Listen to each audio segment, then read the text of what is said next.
Tina, did you get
Right, everybody here, almost 6 o'clock. Yeah, we're just waiting for Kurt to call in. I just talked to him on the phone a minute ago, and he was going to be dialing in. Love those headphones, Sean.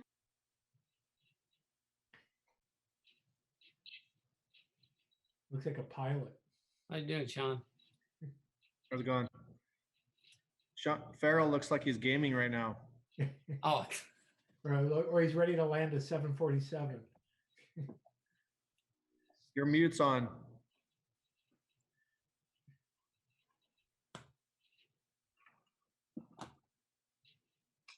His mute isn't on. We just can't hear him. Can't hear you, so Sean. we have Kurt here. So it's 6 o'clock, Mr. Mayor.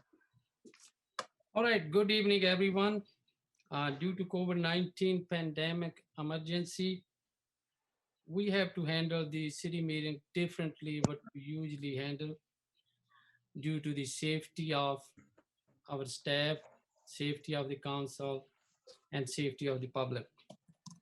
So I would like to ask our city manager give us a brief description to explain to the public regarding the meeting. Mr. Hagler. Thank you. I'm sorry. I'm unprepared. I didn't bring that item up on my screen here, so I'm getting it very quickly. I apologize for that.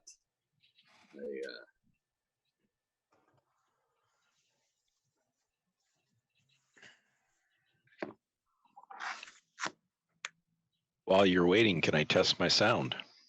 Yes. Great. We can hear you. Thank you. Okay. Good evening. This meeting of the Galt City Council is being conducted by teleconference video conference in compliance with state and county stay-at-home orders and as allowed by the governor's executive order N29-20, which allows for deviation of teleconference rules required by the Brown Act. Members of the public will see council members and city staff who are appearing via remote video or telephone connections. City council meetings will be held by teleconference or video conference only until further notice. Today's agenda states that rather than attending in person, residents can submit written public comments via email to pubcom, that's PUBCOM, at cityofgalt.org prior to the council meeting. Any written comments that were received prior to 5:30 p.m. today will be read out loud during the council meeting by the city clerk on the appropriate agenda item, subject to the customary 5-minute time limit. We will try to check the email for additional public comments during the meeting if feasible, and we are looking at ways to expand options for public comment at future meetings. And that's the statement. Thank you. Agenda item A, call the meeting in order. Tina, may I have a roll call, please? Vice Mayor Lozano, Here. Councilmember Farmer, Here.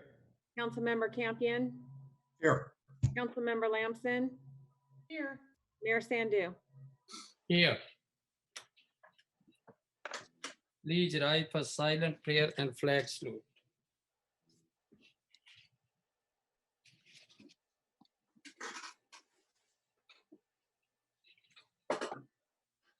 Flag salute. I pledge allegiance to the flag of the United States of America and to the republic for which it stands, one nation under God, indivisible, with liberty and justice for all.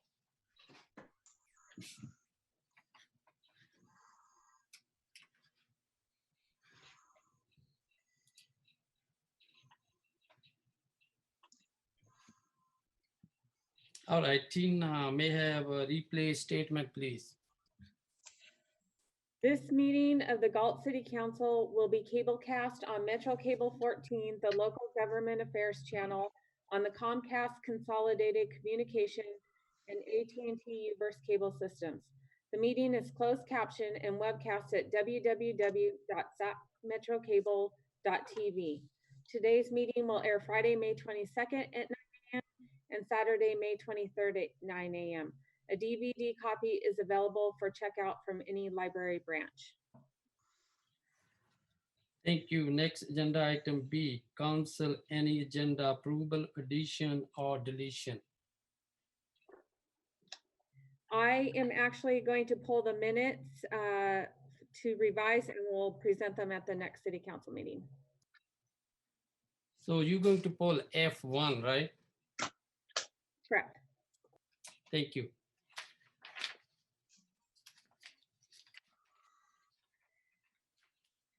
You know, the next agenda item is presentation. There is no presentation. Next agenda item is D, public comment. Under Government Code Section 54954.3, members of the public may address the city council on non-agenda items. The public comment section is for the city council to receive comments. Except for brief responses to questions, no discussion or action may be taken on any item that is not listed on the agenda. Please limit comments to a maximum of 5 minutes. Due to the statewide emergency and social distancing guidelines, public comments may be submitted via email to pubcom@cityofgalt.org and will be read out loud, subject to the customary 5-minute time limitation. Thank you. Tina, any public comment came through? Yes, Email? we have quite a few, so I will get started.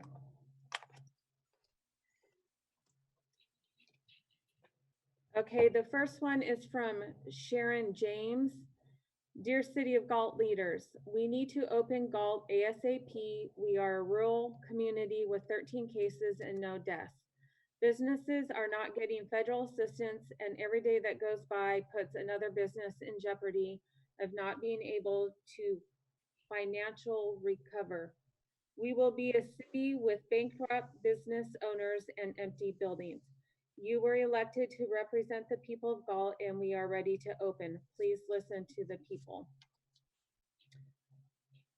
The next one is from Leanne Carrillo, Parker Realty. I would like to formally request that the city take action in naming the city of Galt as a sanctuary city for businesses. This has already been done successfully in the city of Atwater. It will allow small businesses to reopen with precautions in place, just as the large stores have been doing all along. If this continues much longer, I'm afraid the real estate market will once again take a major hit on values, and that will affect all of us. I truly believe if people were able to get back to work soon, we can recover and come back even stronger. If this lockdown continues, I fear for the mental health of adults as well as that of the children. Please consider this for this wonderful city. We're counting on you. Next one is from Lori Lindberger. City Council, we need to open Galt ASAP. We are a rural community with 13 cases and no deaths. The economic fallout will be devastating to our small, already struggling community. A one-size-fits-all approach does not make sense for our small town. Next one is from Randy Morton, Galt Fitness Pro. Fitness studios have been given permission by county health officer to reopen in Elk Grove with permission. I have read their standards. At Fitness Pro, we are prepared to exceed their standards in Galt, and we have had many less cases than Elk Grove of COVID-19 with 0 deaths. I am asking we do the same for Galt businesses and fitness studios in Galt. Next one is from Rita Rabin. Please consider making Galt a sanctuary city. We need to open Galt ASAP. We are a rural community with 13 cases and 0 deaths. I am pretty sure myself, along with many people I deal with, has already had. Businesses are not getting federal assistance, and every day that goes by puts them another day to closing permanently. I believe every job is essential, not just the big corporations who have been allowed to stay open. They are essential, maybe not as far as food goes, but they are essential because they are providing for their families. Galt already has a budget problem, and the fallout of businesses not being open intensifies it. Not only are they not spending, but neither are their employees. I can not help but think the loss of revenue from them will put our wonderful town in further debt. Businesses are very innovative and resourceful, and I have my full confidence that they can open safely. We are not a big city and should, as such, not be treated like one. As our elected officials, I would hope you would take a stand and open our wonderful city before there is nothing left. Please make Galt, I think it's what sanctuary city like Atwater. Stand up for your little city. The next one is from Melissa Snow, Parker Realty. In the wake of the stay-at-home order from our governor, several families are out of work and do not have the finances to be out of work much longer. This stay-at-home order is affecting our economy in Galt. Other cities are allowing people to sit down to eat at restaurants, shop at non-essential stores, getting a haircut, going to the gym, and having gatherings. By our city not allowing these same opportunities, it is taking money that would be spent in our own town out to other towns. If we do not start opening up our businesses, we are just putting our small town business owners in more jeopardy of shutting their doors due to lack of revenue. It is time to lift the stay-at-home order and get back to working before our town loses its businesses. It is not healthy for people to be locked up in their homes without having fresh air in their lungs. It has been proven that wearing a mask for long periods of time is unhealthy. These stores that are making these employees wear masks is putting them in a bad health situation. My own daughter must wear a mask at work all day, and now her asthma is out of control. She will probably be put on leave because she cannot wear a mask anymore at the advice of her doctor. Please help our business owners, employees, and the whole community get back to living and being healthy. There may have been a time when the stay-at-home order was valuable to the community, but no longer. It is important that we get back to work and support each other. Next one is from Barbara Greer. Hello, please consider allowing the businesses in Galt to open. Many businesses are still paying their rent and other expenses while trying to survive with takeout, and it's just not enough. Business owners have invested their life savings and dreams into their businesses. Along with providing jobs for our community, they also provide a tax base for income to the city. We shouldn't be lumped in with Sacramento County. There have only been 13 COVID cases, and that number hadn't changed for 3 weeks. Give the business owners the opportunity to manage their own business and safety for themselves and their customers. We don't want Galt to be a ghost town. Next is Carrie Montgomery. Dear City Council, I emailed each council member on April 23rd, 2020, stating my concerns about Galt businesses being closed and the serious long-term economic repercussions the lack of revenue and sales tax would have on our community. Here we are nearly a month later, and the majority of Galt businesses are still closed. I find it ridiculous that Walmart can be open, yet small businesses are still shuttered. Has the city calculated how much money they have lost since the shutdown began? Galt has 13 confirmed cases of COVID and 0 COVID deaths. By now, it is clear that this shutdown has nothing to do with public safety. An individual's health includes physical, social, emotional, and economic safety. Galt business owners have poured their time, hard work, dreams, and savings into their businesses. Most businesses can't afford to stay closed for another month, week, or even a few more days. I urge you to immediately take action to fully open all Galt businesses. The community would applaud and greatly benefit from this much needed action. Next is from Adriana Mello. To whom it may concern, we need to open Galt ASAP. We are a rural community with 13 cases and no deaths. Businesses are not getting federal assistance, and every day that goes by puts another business in jeopardy of not being able to financially recover. The economic fallout will be devastating to our small community. We are ready to safely open. One-size-fits-all approach does not make sense for our small town. You were elected to represent the people of Galt, and we are ready to open. Listen to the people. Next is Michelle Keel. It is time to reopen 100%. Our small town is dying. We have met every single government condition to reopen. We need to open Galt ASAP. We are a rural community with 13 cases and no deaths. Businesses are not getting federal assistance, and every day that goes by puts another business in jeopardy of not being able to financially recover. The economic fallout will be devastating to our small community. We are ready to safely open. One size fits all approach does not make sense for our small town. You are elected to represent the people of Galt, and we are ready to open, listen to the people. Let's rise up and be a shining light. Let's show the other towns it's okay to work. Atwater did it. Let's do it too. Have some grit. Let's do this. Next is Craig Campbell. It's time to be the leaders that you were elected to be. You are elected to be our voice, and we, the people of Galt, want to see Galt prosper. It cannot do that under these dictatorship-like conditions issued by a governor who he himself doesn't obey.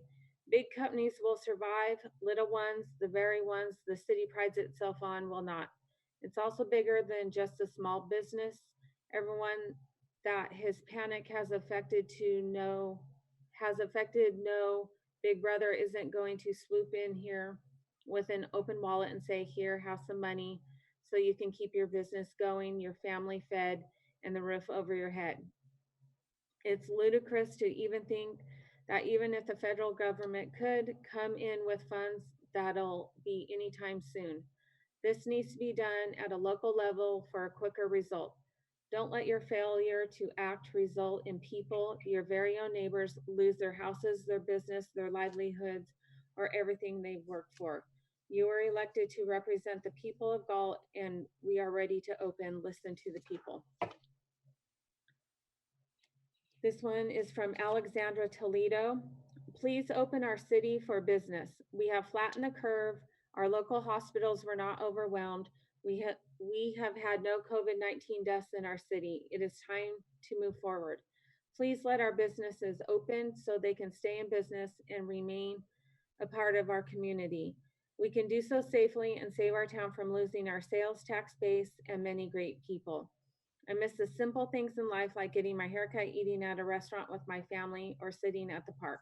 Please stand up for us. It is worth it. Next is Melissa Pruitt. To the Galt City Council regarding the reopening of businesses in the city of Galt. With a city of our size and only a handful of confirmed cases, which have resulted in 0 deaths, I see no reason why every business in Galt should not be able to reopen. If our local Walmart is allowed to be open during the whole lockdown and we've only had a handful of cases, I do not see why the restaurants, gyms, hair salons, and all businesses should still remain closed after 3 months of this lockdown. At this point, none of this makes sense whatsoever, besides the fact of it having catastrophic economical downfall of our town. Please, city council members, hear the citizens' voices very loud and clear. We want our town to reopen fully. Next is Amy Ferris, Fitness Director, Fitness Pro. Hello, we hope this letter finds you well. Our gym has served the people of Galt for 28 years. We are a small business, and this closure has impacted our business drastically, as we know it has for many others as well. With news that some local fitness studios are being allowed to open with strict guidelines, it has given us some new ideas as a possible way to reopen a portion of our facility. We are thinking along the lines of opening up the fitness studio portion of our gym. Our building hosts a massive 17,000 square feet of space. The room that holds classes is 6,000 square feet. If the guidelines will still require 250 square feet of space per individual, this would allow us to hold classes with a safe capacity for 24 of our members with ample space. The ideas that we have that would allow us, in our opinion, to safely conduct these classes in our studio is as follows. Completely contactless class sign up, all online for a maximum of 24 members. Members will line up outside our building in the parking lot along socially distanced ground marks and wait for access doors to be open. The large classroom holds 2 sets of double doors on either end of the large building. Members could enter through one set and exit out of the other set of doors after class. They will have a pre-marked space in class. We can have a hand sanitizing station available at the entry and exit. We will limit any equipment use in classes to only items that can be sanitized before and after classes and used by one individual member. Certain items that are easily brought from home, like mats and resistant bands, will be required of members signing up for classes. Our large classroom is completely closed off from the rest of the gym, and we will keep it that way, not allowing members to leave the classroom area into the other section for any reason. The doors that enter the rest of the gym will remain locked. Members will be asked to use the restroom at home prior to arrival and informed no restrooms will be open for their use. All our members have digital files and we can easily track who has been in classes for health tracking. We are open to other requirements you would have and to adjusting this list to match whatever will be required if it is feasible for us to do so. Thank you for your time and consideration in this matter. Next is Ryan Montgomery. My name is Ryan Montgomery, and I've been a Galt resident since 2008. I chose Galt because I love the small town feel and the community that came with that. My wife and I have raised a family here. The time has come to reopen Galt. Enough is enough. Galt has 13 COVID cases and 0 deaths. It is painfully obvious that this shutdown has very little to do with safety. Our small business remains shut and are going under one by one. This sickens me. But Walmart and Raley's are open. This makes 0 sense. In fact, it's hypocritical on your part to allow such an arrangement. The residents of Galt are watching how you approach this very carefully. Sorry, I lost mine. The residents of Galt are watching how you approach this very carefully.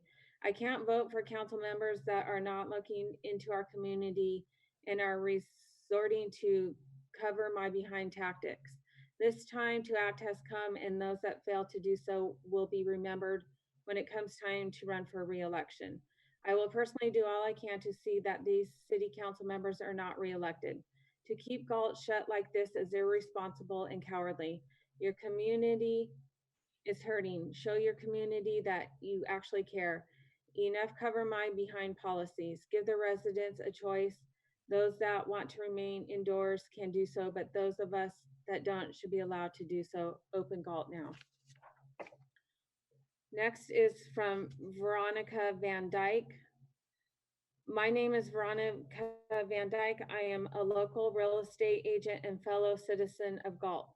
I am usually not vocal politically. However, I feel it is imperative that we open our city and allow small business to resume providing services. While it may not be the position of the governor to open, we are a small town with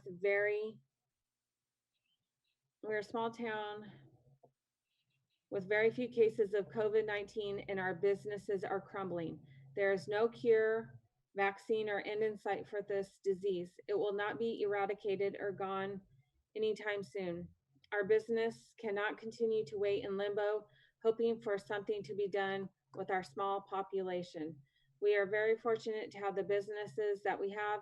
It would be financially irresponsible to continue down this path. I ask you to please safely open our city. Next is from Kathy Bowbrow. My name is Kathy Bowbrow, and I have been a homeowner in Galt for 30 years. I am writing to ask you do everything within your power to allow our businesses to open. With approximately 30,000 residents and only 12 cases and 0 deaths from COVID-19, COVID-19 is a non-issue. Our city had financial issues prior to this stay in place, and the longer we remain closed, the more issues we are going to have. Next is from Kelly, no last name. I am happy we will be moving into phase 2 this weekend. I urge you to consider the other small businesses to be open. I commend you all for putting lives ahead of dollars during this time. The numbers in Galt doesn't show we are at much risk for reopening like other places in the state or country. Several businesses did not qualify for the PPP program and are draining their life savings to hang on. Thank you for your consideration. Next is Lori Lynn Goodnight Weir. We live in Sacramento County, but we are a small rural area and not the big city of Sacramento. We've only had 13 C19 cases and no deaths in humans by the virus, but we may have deaths of businesses and the livelihood of our local families. We need to reopen Galt and get back to business. We are hardworking Americans and more than ready to pull our bootstraps up. Cindy Faith, I apologize if I get any names wrong. If Atwater got away with it, Galt for sure qualifies. Be careful if it doesn't bite you in the tail if the federal government cuts funds to those that claim this. Good luck. Next is Pamela Deans. I have been a resident of Galt for the past 13 years. I love this community and the schools and businesses that are part of it. I urge you to reopen the city immediately. The economic toll this shutdown is taking has done far more damage than COVID has done. Continued shutdown would lead to further financial burden and take a greater toll on the mental health and well-being of this community. These small business owners are our friends and neighbors.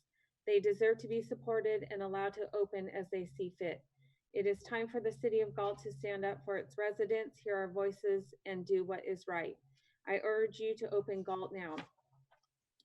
Next is from Tony Del Grande, Parker Realty. With all concerns about COVID-19, I would ask that you allow businesses to open up in Galt. Galt should be opened up because we have had no deaths to my knowledge and only low cases with the COVID-19 cases. That is less than the common cold stats. Businesses will only suffer more if we do not open back to the public. Please consider reopening. Next is from Andrew Woodward. It is time to reopen Galt. The businesses are going broke, families need to pay rent, and we need to get back to normal or the new normal of social interactions. We had 13 cases and no deaths, even with people from other areas coming to stores and gas stations. People want to start supporting our businesses. They are not going to get a lot of money from the feds to help. Next is Jennifer Batondo.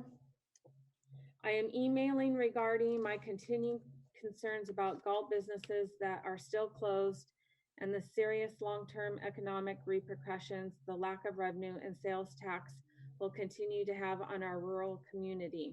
I find it utterly ridiculous that small businesses are still shuttered while the big box store in town has continued business as usual. We are not Sacramento. Governing our city like it or under the same rules is careless and destructive. Galt has 12 confirmed cases at my last check of COVID and 0 COVID deaths. By now, it is clear that this shutdown has nothing to do with public safety. An individual's health includes all health, physical, social, emotional, and economic safety. Galt small business owners have poured their time, hard work, and savings into their local businesses. Most businesses can't afford to stay closed for another month, week, or even a few more days. I urge you to immediately take action to fully open all Galt businesses with no restrictions of any kind. The community would applaud and greatly benefit and needs it before our local economy is completely destroyed. Next is Nicole Schwedhelm. I am currently a senior at Liberty Ranch High School who has been very active in club sports and AP classes. This year, the rug was swept out from under me along with 500 other seniors in our district. I have not seen my best friends in 2.5 months. I have not seen my amazing teachers in 2.5 months, and my life has been thrown into a garbage disposal for 2.5 months. Everything that I've worked for in the past 12 years and everything that everyone has told me to look forward to is gone. Disneyland, visiting our elementary schools, which formed us, and most importantly, graduation have all been revoked to no fault of our own. AP tests have been a train wreck, including cheating, submission issues, and more, which may result in the invalidation of all tests. In addition to that, many colleges in California are now conforming their curriculum to an online platform for the fall semester, another stressor and depressor for the many students attending college in the state. The seniors in Galt are usually lively and excited to learn new things. They are humorous, caring, and empathetic. However, in the past 2.5 months after having their lives canceled, many have found little motivation to do schoolwork or care for their mental, physical health. I understand many things are out of control and we will not be able to get everything back. However, by making a swift move to make Galt a sanctuary city for businesses, the young adults like myself who are getting ready to leave this great town and possibly never return will be able to find a sense of home, love, and support one last time for them and their future. By opening businesses while using the appropriate precautions, seniors may get their last chance to have lunch with their best friend, take their mom out to her favorite restaurant, or celebrate her little sibling's birthday party. I also fear for my younger peers and my little siblings. If we don't begin opening our city now, when will we? July, perhaps August? I believe this is the first step to getting things back to normal. Will my brother have to experience his first year of high school online as well? Will my close friend and teammate have her senior year of basketball canceled? Will the juniors right now be able to play sports, participate in clubs, and take their challenging AP classes next year?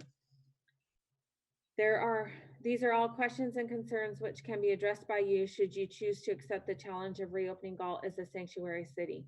Thank you for your time and consideration. Next is Karen Elliott. I'm urging you not to recklessly declare our city a sanctuary for opening businesses.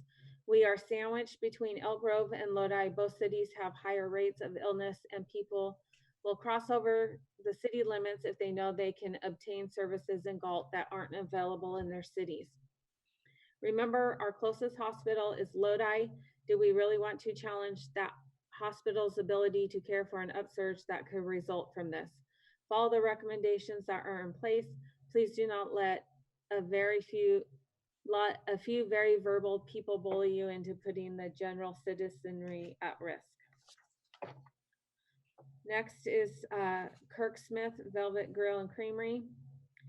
Sanctuary cities, safe spaces. It's time for Galt in get in with the times. Only this isn't about snowflake college students or wanting to provide refuge for those undocumented. I believe Galt should declare its independence from the crushing, overregulating governor. Enough is enough. We all know the numbers, crazy data, and so-called science. It is time to get our economic engine revving again. Next is Elena Crandall. Please consider opening Galt. We've had 13 cases of COVID-19 with no deaths. Our citizens have suffered immensely, and many may not be able to recover their businesses. All of our future depends on opening and being able to support our families. Lana Morales.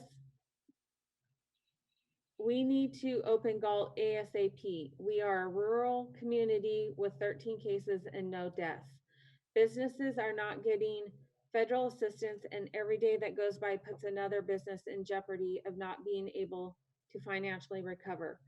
The economic fallout will be devastating to our small community. We are ready to safely open. One size fits all approach does not make sense for our small town.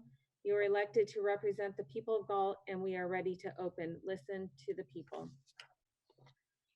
Vanessa Richmond. We need to open Galt ASAP. We are a rural community with 13 cases and no deaths.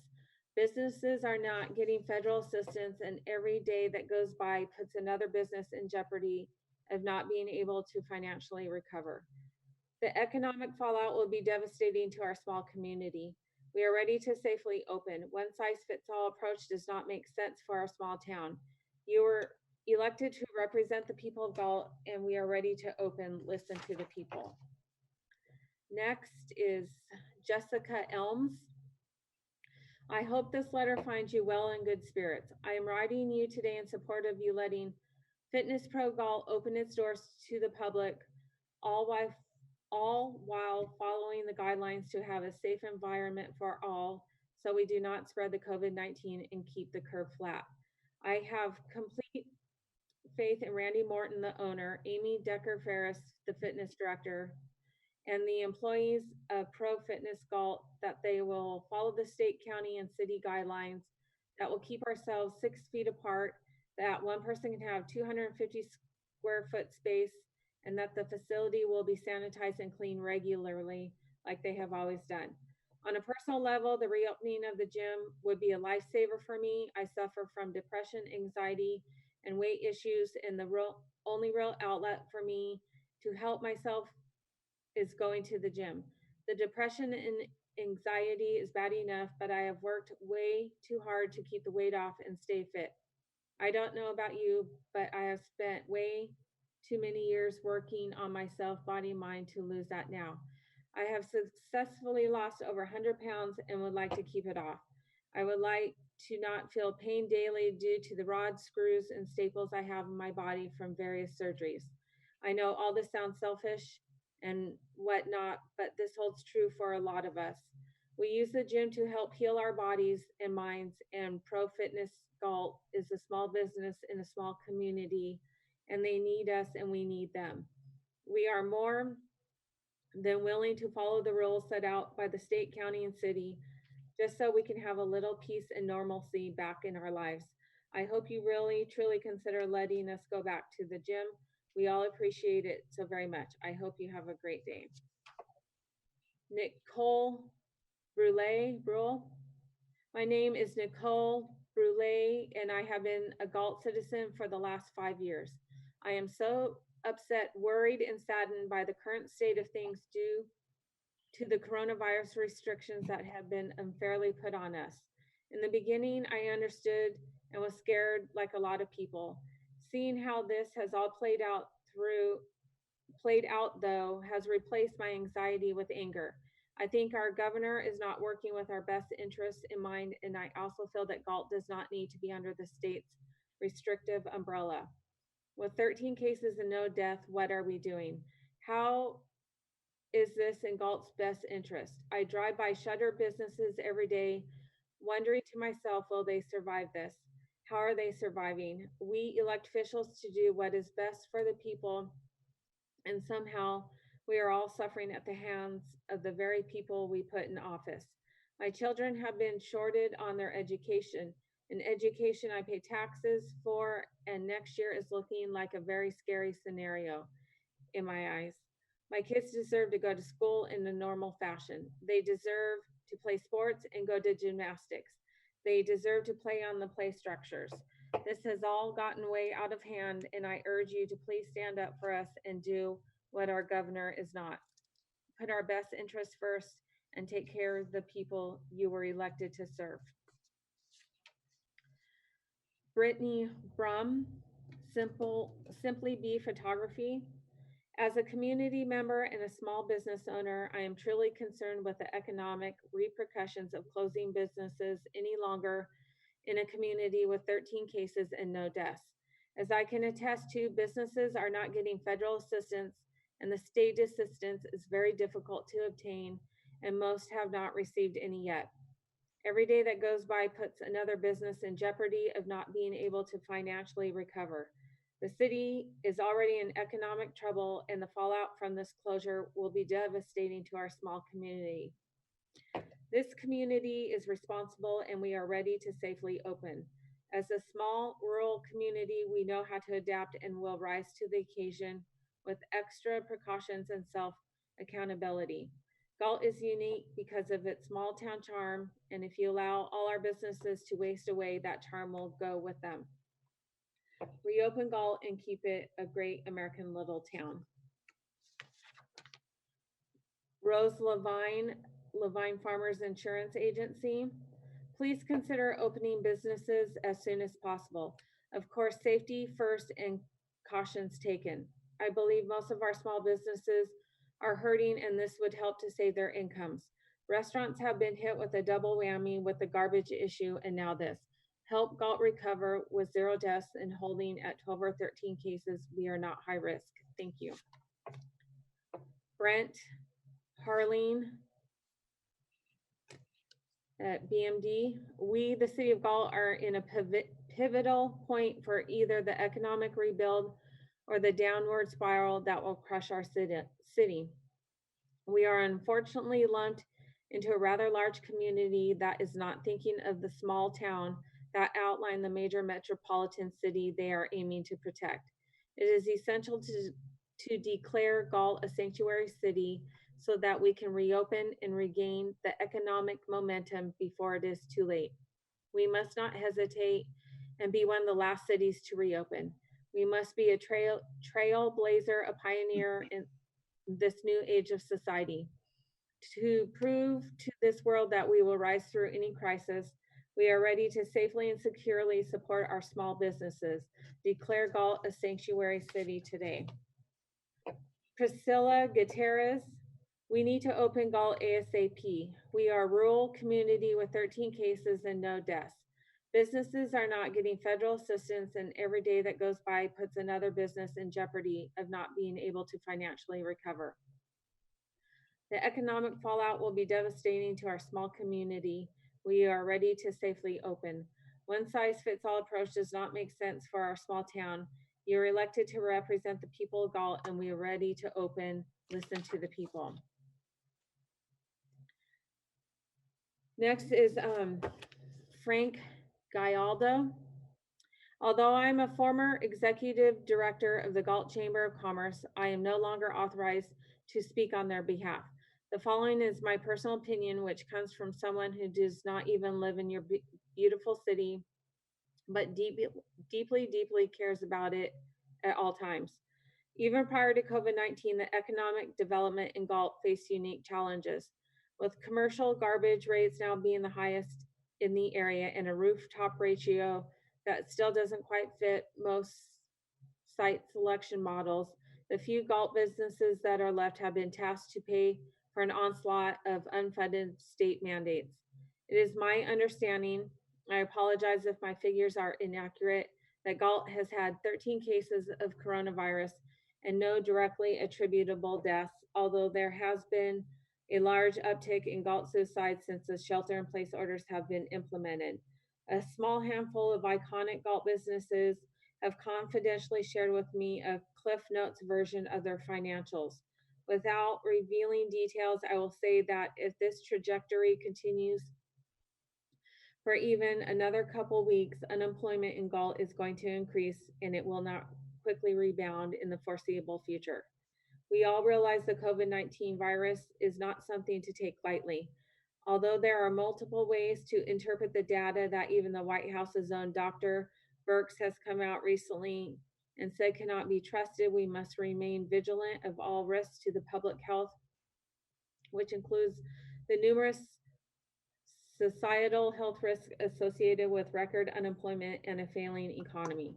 In reviewing the data and the totality of public health risks facing Galt, I strongly encourage the City of Galt to seriously consider sending a message to Governor Newsom that the Galt Police Department's limited resources would be utilized focusing their energies on mitigating the impact of zero bail instead of incarcerating struggling business owners. And this one's from Emily Castanon. As a citizen of Galt, I am emailing to urge our city councils to reopen our city. Even as a pregnant woman with arguably more risk to exposure, the benefits to reopening our community far outweigh the risks. With only 13 cases in a city with more than 23,000 people, we should be considered a sanctuary city. I want to bring my baby into a small town city like Galt, and the economic fall our city will face will change this great town forever. Because you're elected to represent the people of this town, I again want to encourage you to open our city. This is from Roland and Melanie Keel. We need to safely open businesses ASAP. Many business owners are in jeopardy of losing their businesses. Galt may lose taxable revenue for fiscal health of the city. We are ready to safely open. Listen to those who elected you and do the responsible thing. Marla Van, I am writing to urge you to make the City of Galt a sanctuary city and open our city now. There's only been 12 cases and no new more cases in over 3 weeks and 0 deaths. Our businesses need to open so we don't become a ghost town. Please open our city. Melissa Patterson, please let businesses and churches reopen. The economic devastation this quarantine has caused everyone is horrible. The emotional hardships that everyone is going through, especially our children, is heartbreaking. The younger kids would be thrilled to go out and have a bite to eat in a restaurant or go spend an hour each Sunday in church. Also, the teens could go and see friends and thrift shop or get their nails done. I have watched this lockdown affect my children very negatively. I have felt the financial hardship, the uncertainty of not knowing if my husband will even have a job to go back to. Most people of Galt are active in the community and care about each other. I myself have lived in Galt my whole life. I do not think the businesses or people of our town would want to hurt anyone. I feel we all would responsibly maintain social distancing. Cleanliness will always be top priority to keep ourselves and each other safe. Galt has had only 13 COVID-19 cases. I feel like we should not be included with other parts in Sacramento County. Galt is a small town with caring neighbors. Please give us sanctuary. Jonathan Oshalem. I wanted to thank the City Council for keeping us safe during this crisis by following the recommendations of the County Health Department and the Governor. I would just like to take a moment to remind everyone that in the most recent poll, 87% of people support the stay-at-home measures. Please continue to put the health and safety of the residents of the City of Galt first by following the Governor's plan to reopen the city in phases. Ann Blakey. Businesses in the City of Galt are suffering terribly. As a business owner, we need your help to provide leadership to enable our businesses to remain viable. As a small community, we have only 13 cases of COVID-19 and no deaths. Please reopen the city and allow people to feed their families. Amanda Kenyon, please claim sanctuary. It's been long enough. Let's open our little city. Jennifer Gray, former business owner, former president of the Galt Beautification Committee. I'm stating my concerns about Galt businesses being closed and the serious long-term economic repercussions the lack of revenue and sales tax would have on our community. Here we are nearly a month later and the majority of Galt businesses are still closed. I find it ridiculous that Walmart can be open yet small businesses are still shuttered. Has the city calculated how much money they have lost since the shutdown began? Galt has 13 confirmed cases of COVID and 0 COVID deaths. By now, it is clear that the shutdown has nothing to do with public safety.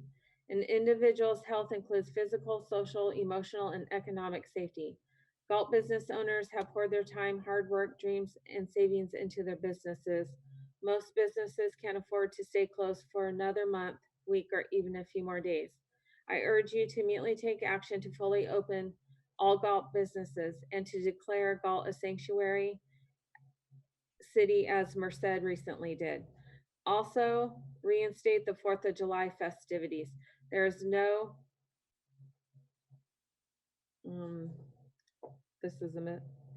must be reason to cancel an event 2 months from now. It's time to take action against the nonsense and mismanagement of the state's horrific governor. Enough is enough. We all have constitutional rights, and keep business and our lives in limbo is a violation of those rights. The community would applaud and greatly benefit from this much needed action. Ricky Coates, it's time we are getting to the point of no return. We cannot fall under the same umbrella as the bigger cities. We have had 12 cases and 0 deaths since this began.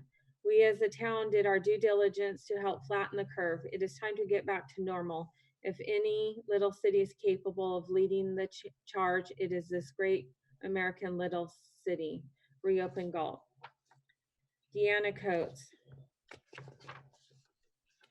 It's time we are getting to the point of no return. We cannot fall under the same umbrella as the bigger cities.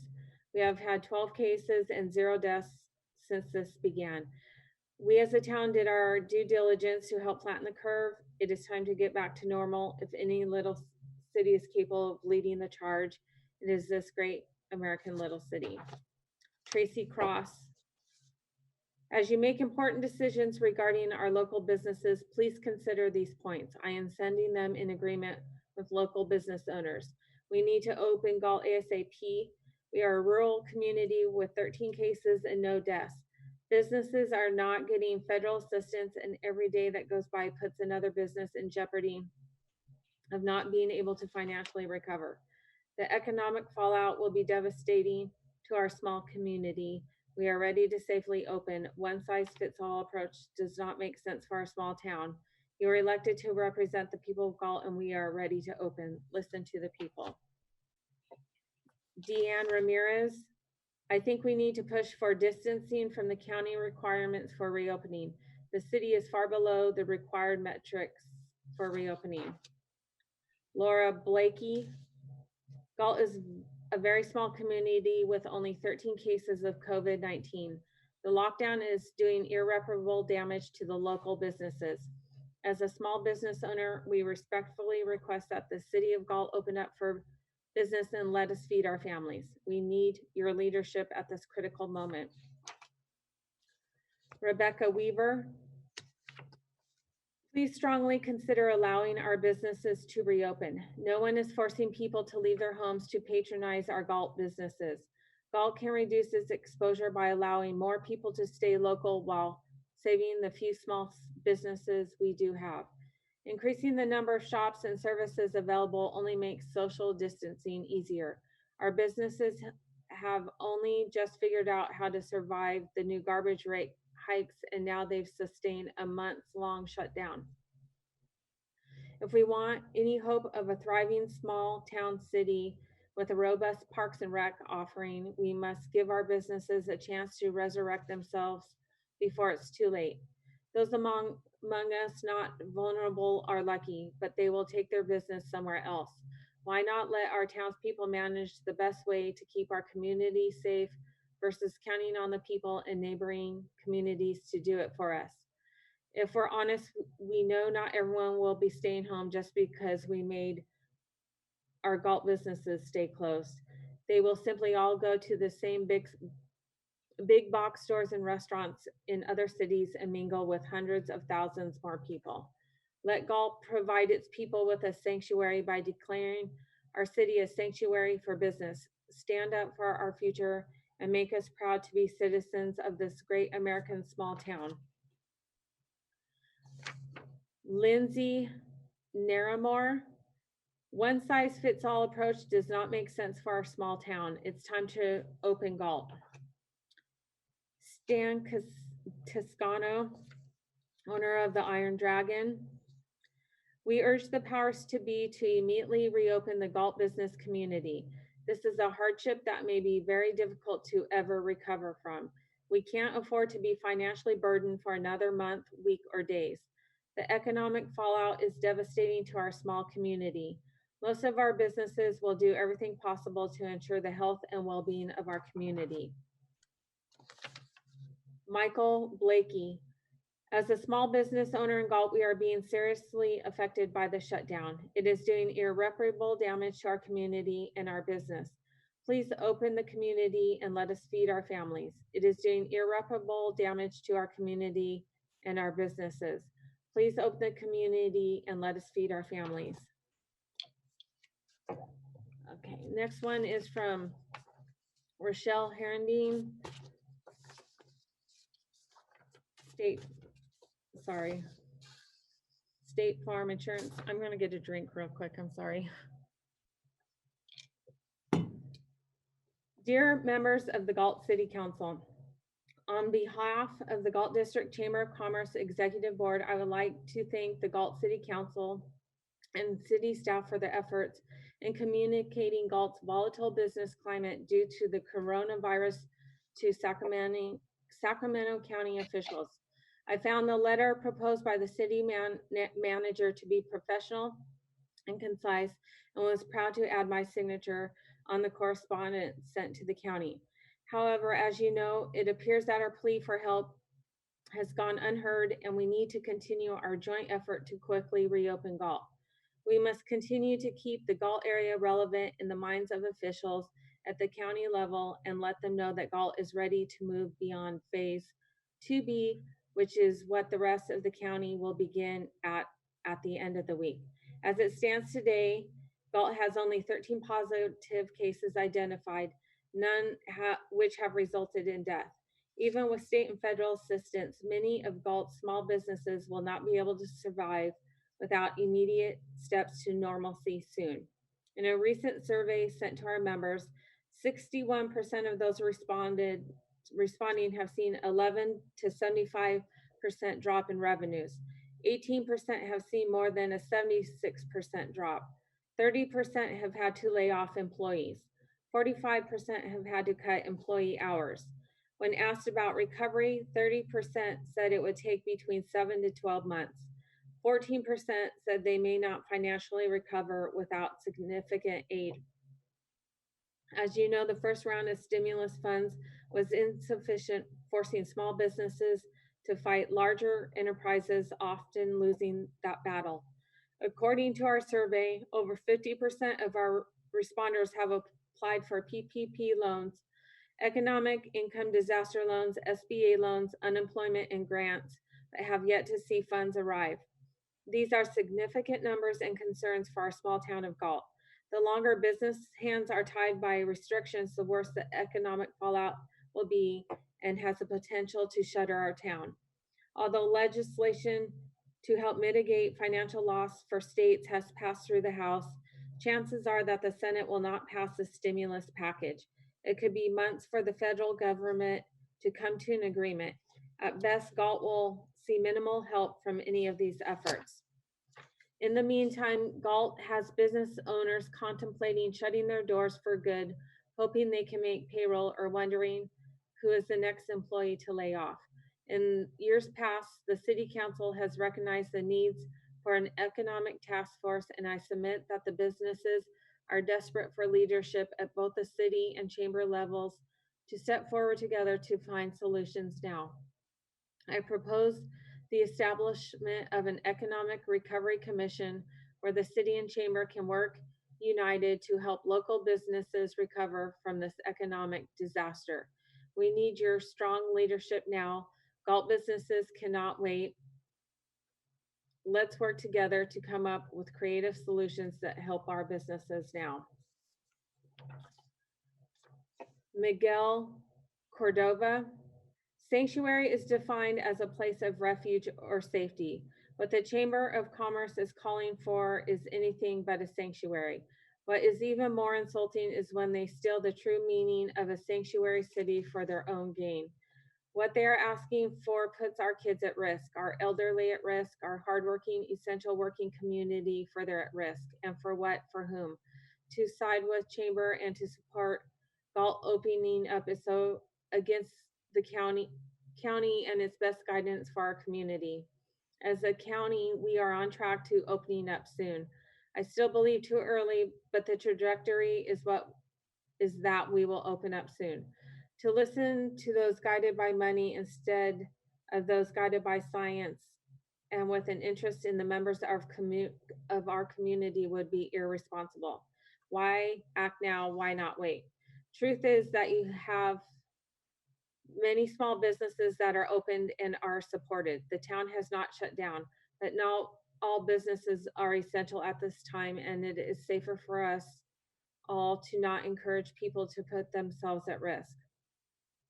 When I see members of the council still refusing to wear masks, I know that they truly aren't taking this health crisis seriously.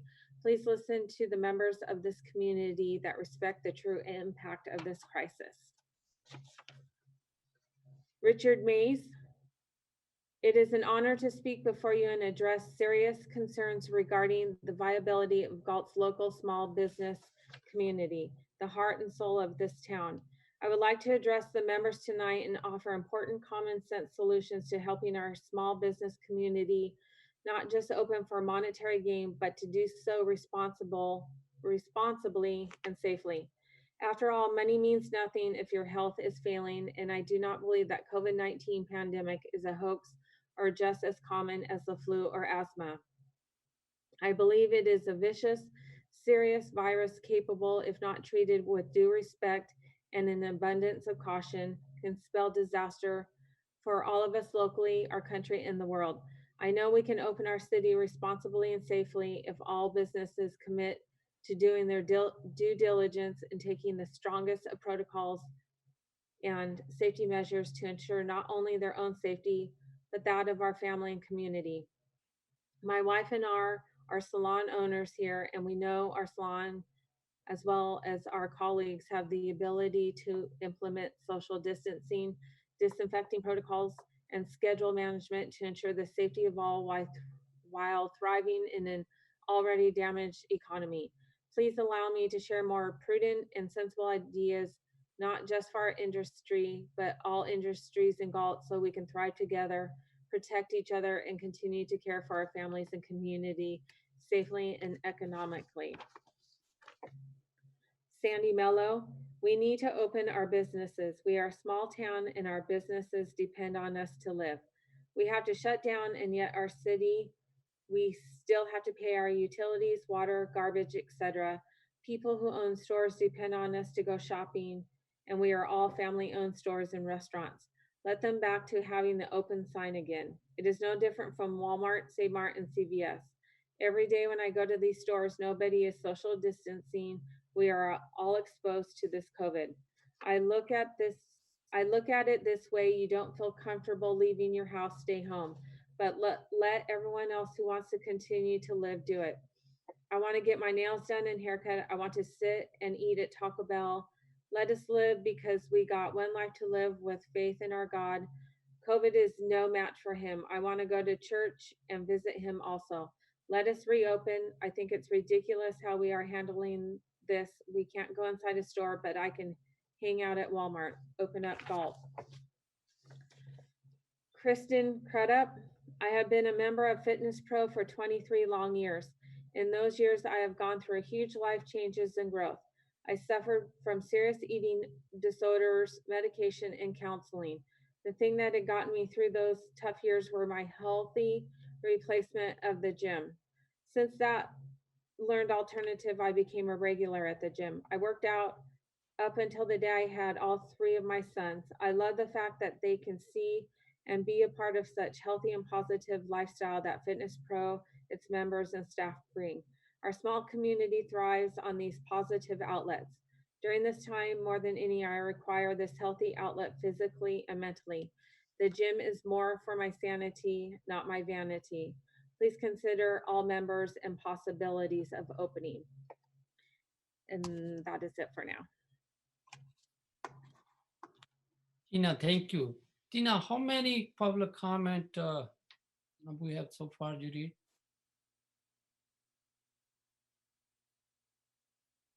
You're on mute. Sorry about that. I believe it was 54, 55. All right, thank you, Tina. This item even not on the agenda, but I like to make a comment very quick, and I will ask the other council member make a comment. This is the first time I see, since I'm on a council, that many comment. The Galtonian make only the one issue. They want to open the Galt. And I totally understand on every comment is a very value, because the small business, they are dying. Small business, they are open. They also not in a good shape too, because their cost is more than whatever their revenue. The small business are closed. They're very, because business are their retirement investment. If the business going to close, somebody's, that means that person retirement is gone. So we need to work together. And even the last council meeting, We did as a unanimous, we send a letter to the health department. And the way we get a answer from them is not a favor. And I know, unfortunately, we are falling under Sacramento County,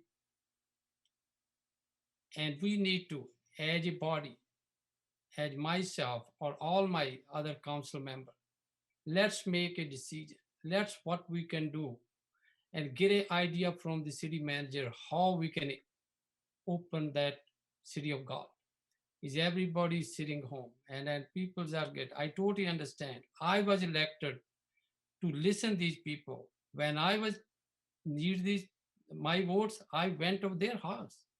Now my heart going with everybody's. What we can do? I can ask my other council member. That's what we do. Some of the other city, I agree with some of the comment. They're doing a different way. If there is any way I can help, if anything we can help, I think we all as a body, we need to help to open this Galt. I know we are separate. That's why many times I mentioned in a council meeting, I mentioned some other places, and even I talked to Don Natoli, and I sent the same letter to Don Natoli.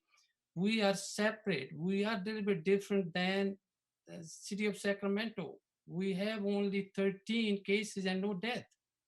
But still, is no answer is a favorable. And the last thing I maybe because since we're meeting around 4 o'clock, I get a call from Don Natoli. They have a meeting today, and there is some of the, I think part B, they're going to some of the variants going to open on Thursday. And there may be some of the business, a small business restaurant, and he told me restaurant, some retail front store, they're going to open on Thursday. Let's come that letter as official, maybe tomorrow with the city. But let's work together what the best we can do for the city. And my heart go out when we have a 54 people in this city ask the same thing. And they are even, a lot of them, they are not a small business owner. They are I'm so proud. These citizens, they speak on the behalf of small business. So now I'm gonna give the chance to, on this thing, all other council members, if they have any other discussion. I'd like to hear from the city manager as to any recent information you've received from county health with regards to modifications for businesses opening, if that's okay with the rest of council. Tom, did you get any information today? Yes, I have information that I was going to discuss under the my COVID-19 update from the city manager. And if you want to move that forward now, we can do that now. I think that'd be a good idea because I think it's relevant at this point. Okay. Yeah. So if you can kind of bear with me a little bit, I had this all mapped out to go over. It largely deals with the modifications that Sacramento County made today. It's rather lengthy. I'm going to read it, but it is nonetheless informative. And it begins just with the recount as of this afternoon of the county infection rate. This is information that I typically provide to the council periodically. As of today, this afternoon, it was 1,250 COVID cases in the county, 13 in Galt, no deaths in Galt, as we have been reciting 56 deaths in the county. They had I believe, a death just in the last day. And then, as we've been noting, Galt is the furthest point south, the furthest population center south. It's a small population center. We're surrounded by a rural area. And then the next city is in San Joaquin, which is Lodi. And so that really sets up the graphic or the picture of the map that we all experience.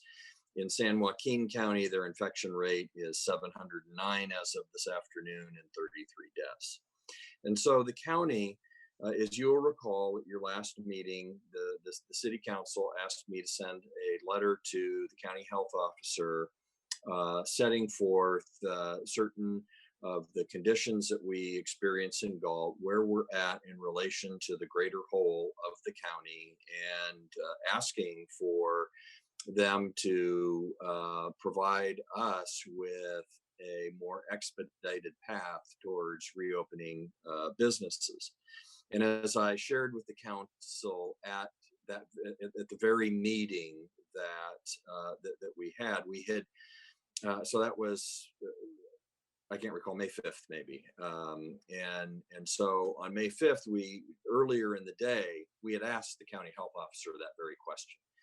And she responded during your meeting that night. And one of her comments was that although there is nothing that allows an individual city to proceed faster than the county, she was responding, I think, from the standpoint that even the county had no authority to move faster than the governor was allowing, and that they were trying to make the case to the governor's office to be able to make their COVID-19 attestations and move more rapidly on opening up the county.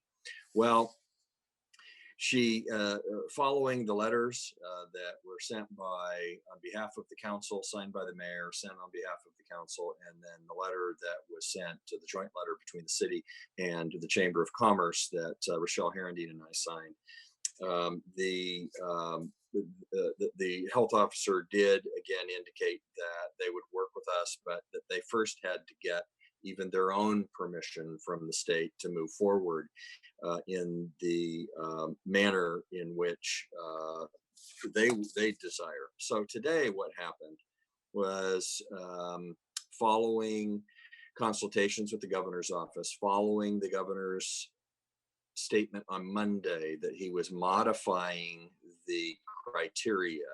Recall that the original criteria said that a county could not move forward with stage 2B if it had a single COVID death within the last 14 days. And so that was the criterion that was hanging up Sacramento County, and it was very frustrating to the county.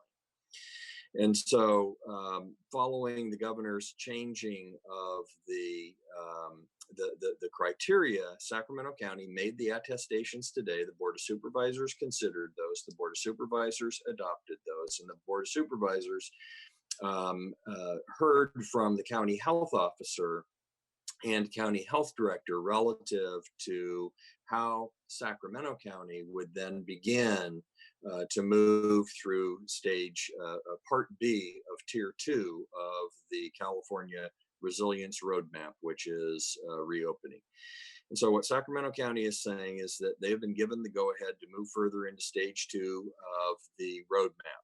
Businesses that are allowed to resume operations may do so upon the amendment of the Sacramento County Public Health Order, which will happen on or before May 22nd. Sacramento County made the case through a written attestation to the California Department of Public Health that the county could increase the pace at which it can advance through stage 2 ahead of the state public health order. The California Department of Public Health set out clear and specific criteria for this attestation, and Sacramento County has demonstrated that they have the ability to protect the public health and essential workers and can move further into stage 2. It remains critical that people continue to stay at home as much as possible, practice social distancing, follow good hygiene and cleaning practices, and stay home when they are sick.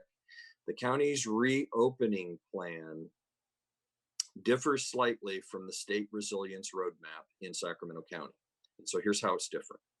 Religious services and special ceremonies, such as graduations, can only be drive-through outdoor gatherings, such as weddings, funerals. It can only be drive-through. Outdoor gatherings, such as weddings, funerals, and family gatherings, can have a maximum of 10 people with strict social distancing. Businesses that are allowed to resume operations upon implementation of the state reopening guidance will include dine-in restaurants.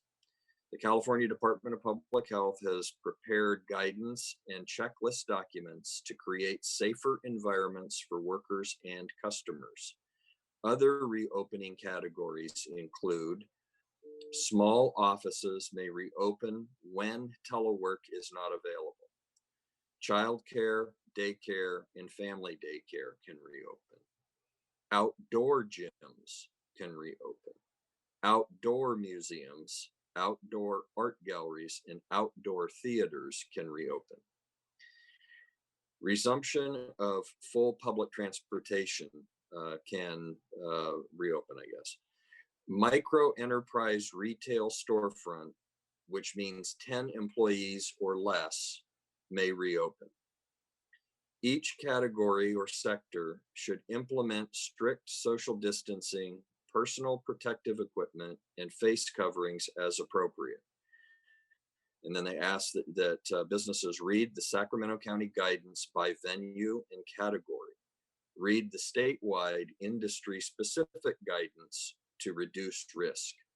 And that statewide guidance can be found on the California Department of Public Health website, and it's very specific. If it's restaurants, it drops down, gives you all the guidance that you should be following. And so this is a quote from the county chair of the Board of Supervisors. He says, inducing and supporting local economic activity and promoting public health are not mutually exclusive objectives. Sacramento County's attestation affirms the work we have done and will continue to do to protect residents' health. And at the same time, it underscores our intent to proceed with caution as we carefully consider social and economic reactivation. In the county submission, the public health officer attested to the following criteria: epidemiologic stability of COVID-19, protection of stage 1 essential workers, testing capacity, containment capacity, hospital capacity, protections for vulnerable populations. Additionally, the county's variant submission to the state included the following: sectors and timelines for the county's plan to move through stage 2, triggers for adjusting modifications, and a detailed plan for moving through stage 2. And the attestation materials can be found on the county's website. The following sectors, businesses, establishments, or activities are not permitted to operate in the state of California at this time. And so I'll read what is not permitted to operate in California or under, and then obviously under the county's health order. So the following cannot operate: personal services such as hair and nail salons, tattoo parlors, and indoor gyms. Hospitality services such as bars, wineries, tasting rooms, and lounges that do not offer sit-down, dine-in meals. Entertainment venues such as movie theaters, gaming, gambling, and arcade venues, and pro sports, indoor museums and gallery spaces, zoos, and libraries all cannot operate yet. Community centers, public pools, playgrounds, and picnics are not permitted to operate. Religious services and cultural ceremonies that are indoor and or have more than 10 people gathered are not permitted to operate. Nightclubs, concert venues, live audience sports, festivals, theme parks, and hotels and lodging for leisure and tourism all are not permitted to operate. So then they conclude by saying key indicators will continue to be monitored and trends will be evaluated to inform data-driven decisions to move from one stage to the next. And so that is in essence the county statement today. And provisions, obviously in short, it's an overview of how they're going to move through stage 2. And so maybe it would just assist to recap that the following are the businesses that may reopen. And that is dine-in restaurants that follow the reopening guidance for a dine-in restaurants. Small offices may reopen when telework is not possible. Childcare, daycare, and family care may reopen. Outdoor gyms may reopen. Outdoor museums, outdoor art galleries, outdoor theaters. Resumption of public transportation, and micro enterprise retail and storefronts, and they define that as having 10 employees or less, may reopen.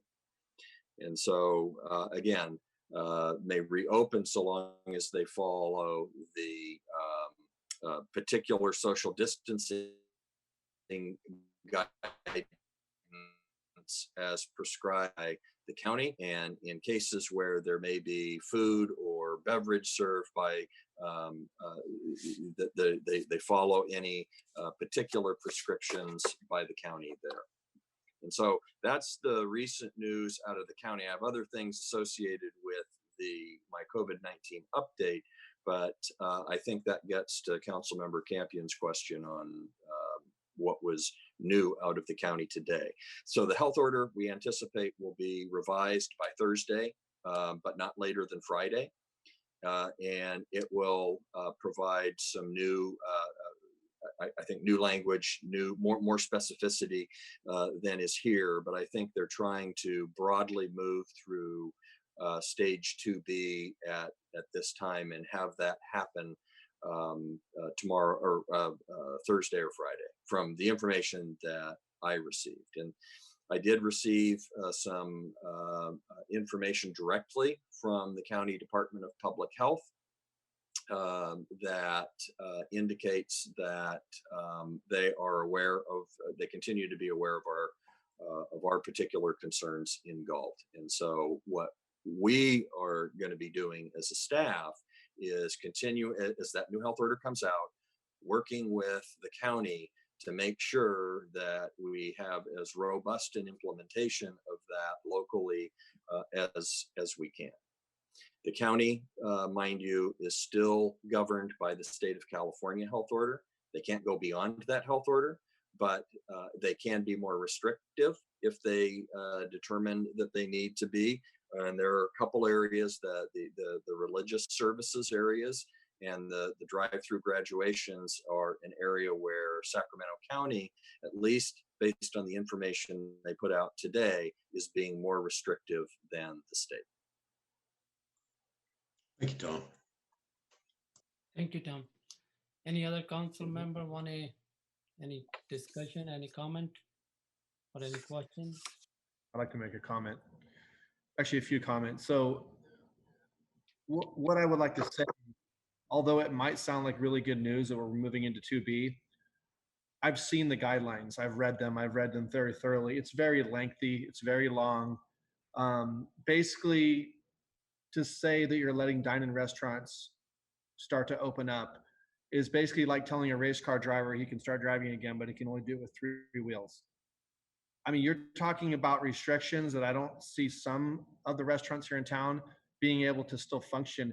There's a certain point when you can open your dining room and be able to have staff, or it's not worth it for you to do that. If you have to cut your occupancy in half or do certain things, which, I mean, there's a lot of things that are very reasonable.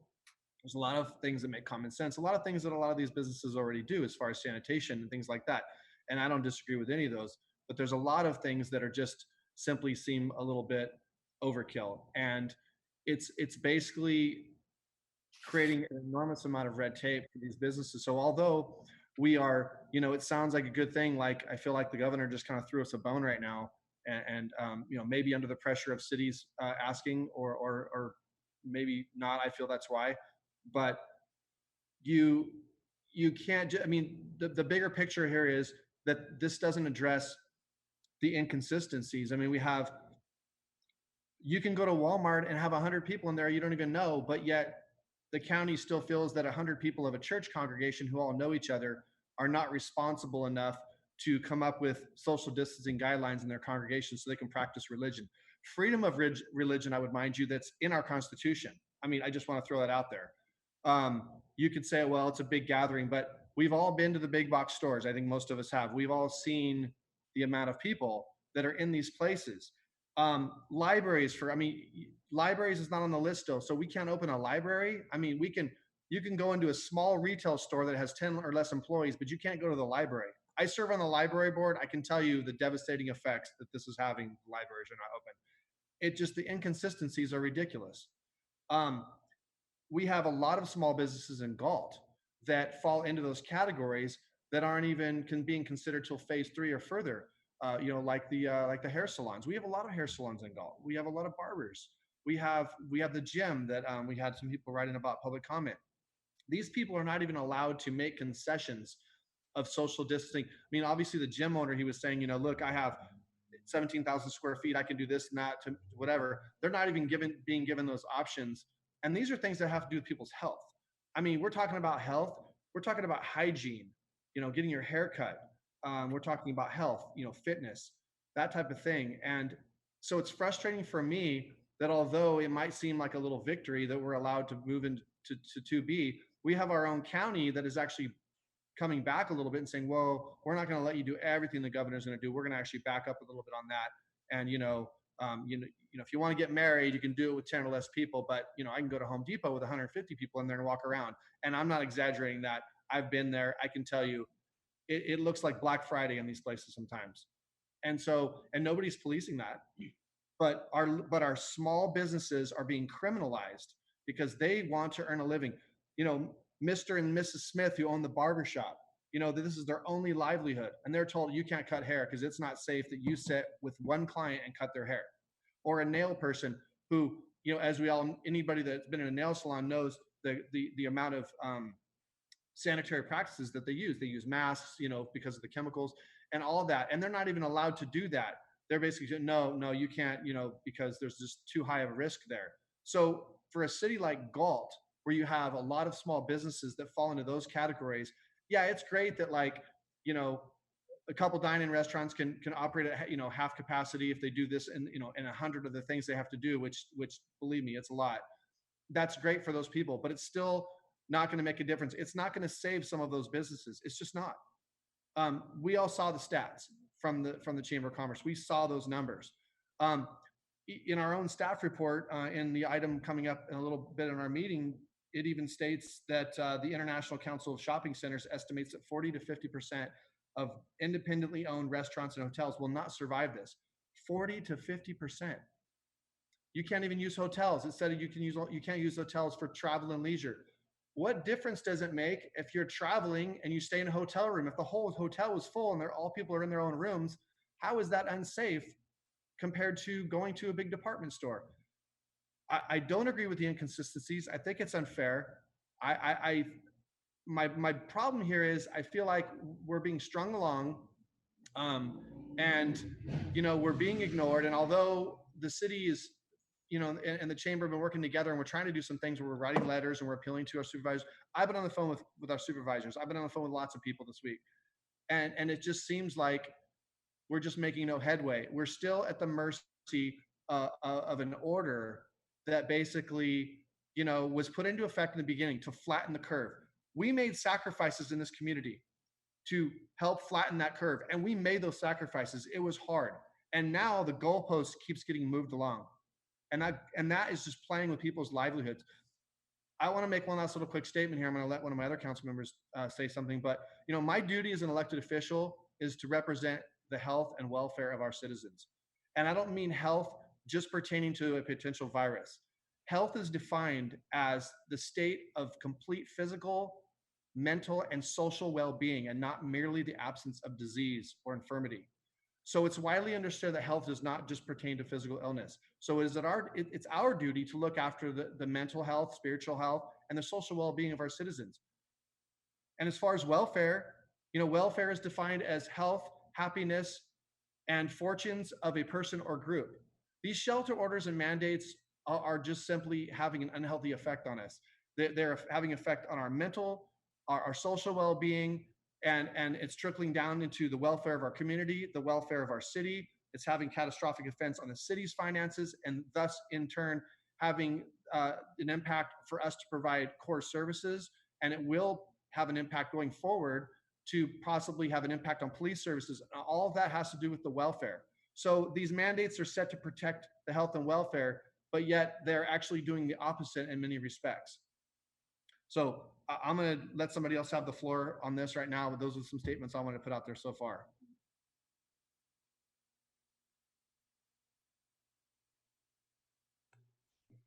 Yeah, I have a couple of comments, Mr. Mayor, if I may. I just want to, for clarity, I just want to understand, are we on, did we transition to agenda item H3?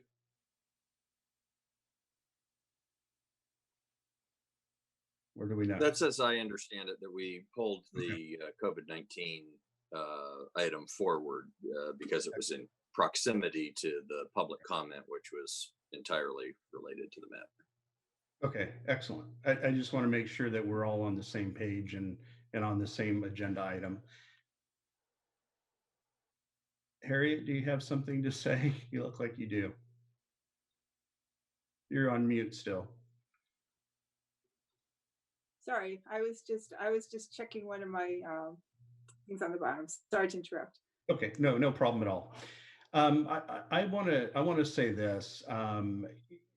You know, I would agree that personally, and I had this conversation with the city manager today about this very item, that some of these restrictions are just not only for the city of Galt, but for the entire area are, in my opinion, pretty unreasonable. But again, that's my personal opinion. I think that we are being affected by this. Not only small businesses, but families are being affected that live within our community. And whether it's because they can't leave their home or they're facing furloughs at their own business, or their own employer is imposing furloughs, or whatever the case is. The bottom line is it doesn't, in my estimation, it doesn't make a lot of sense. Having said that, I want to at least recognize that we do have a medical professional that is providing guidance at the county level. And I certainly didn't go to medical school, but I do share some of the same concerns that Councilman Farmer just said. I mean, why one business, is it okay for one type of business to open and another not? And you know, some of it just does not make sense to me. I want to go to a couple of the comments that we heard in the public comment portion of our meeting as it relates to partnering with the Chamber of Commerce. And I know that over the last few weeks, several months even, we've had a relationship with the Chamber that has been one that we're trying to, not trying, but we are working together. I really like the idea of a formalization of an economic recovery task force. And I think that with some clear goals and objectives will assist at least the city and the chamber to best serve the community. But I still go back to this. And one point that was brought up to me was, well, you know, salons have one-on-one actual physical contact with people, and that may be one of the reasons. And that very well may be. But again, you have two people sitting in the same room as opposed to potentially 30 in a restaurant. And so it just, that coupled with, you know, the maximum folks that you can have is 10 people at a wedding. That just doesn't make sense to me. I would like at some point to hear back from staff on what are, I mean, we heard last time that we don't have the authority to reopen business on our own. But I'd like to know at some point, what does that look like if as suggested by many of our community members, what does that look like if we did? What liabilities are there and such? And so, again, I'm not suggesting tonight that we go against our good working relationship at this point with the county and the county health office. But I certainly see the urgency in trying to get something done sooner than later as it relates to our not only our businesses, small and large in our community, because we've heard from a wide range of representatives of business, but also our consumers. And I think our consumers are being affected significantly, as I mentioned before. So I would just throw that out there to see where everybody else lands. Thank you.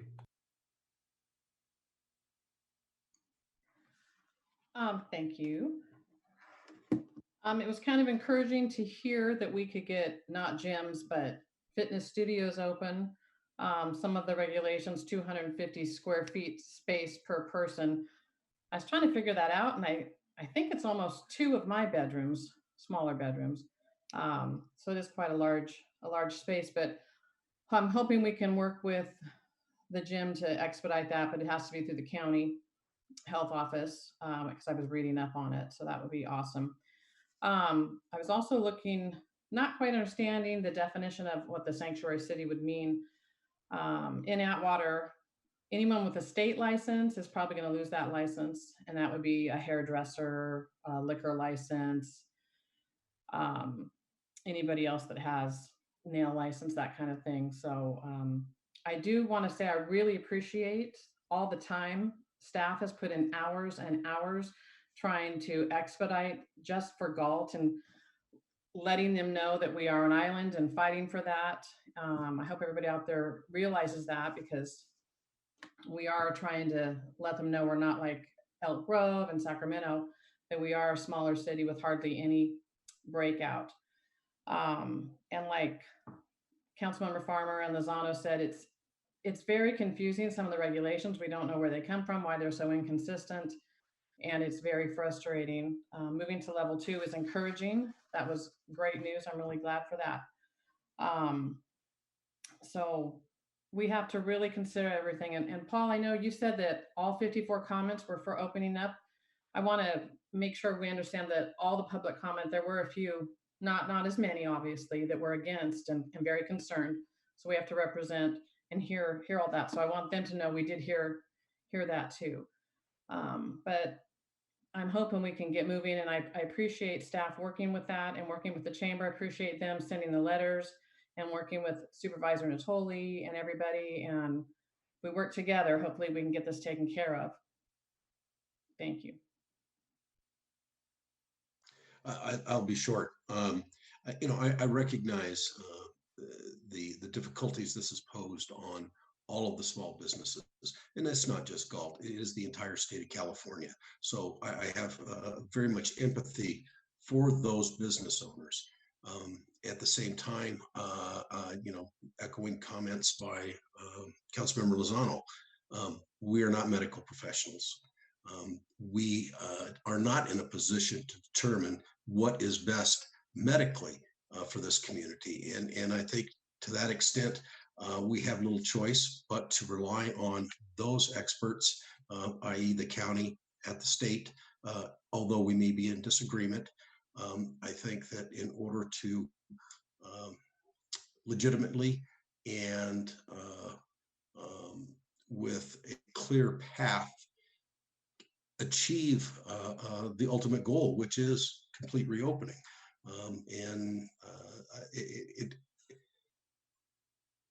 It is extremely concerning to everyone. And I think that we should work as best we can with the county and maintain those relationships. and work with the chamber to the extent that we can in alleviating those problems in terms of or roadblocks to allow business to open. But at the same time, I think it needs to be consistent with the regulations that have been handed down to us and that we must deal with. That's it. Thank you.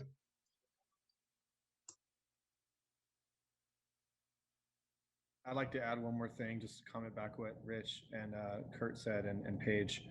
Go ahead, John.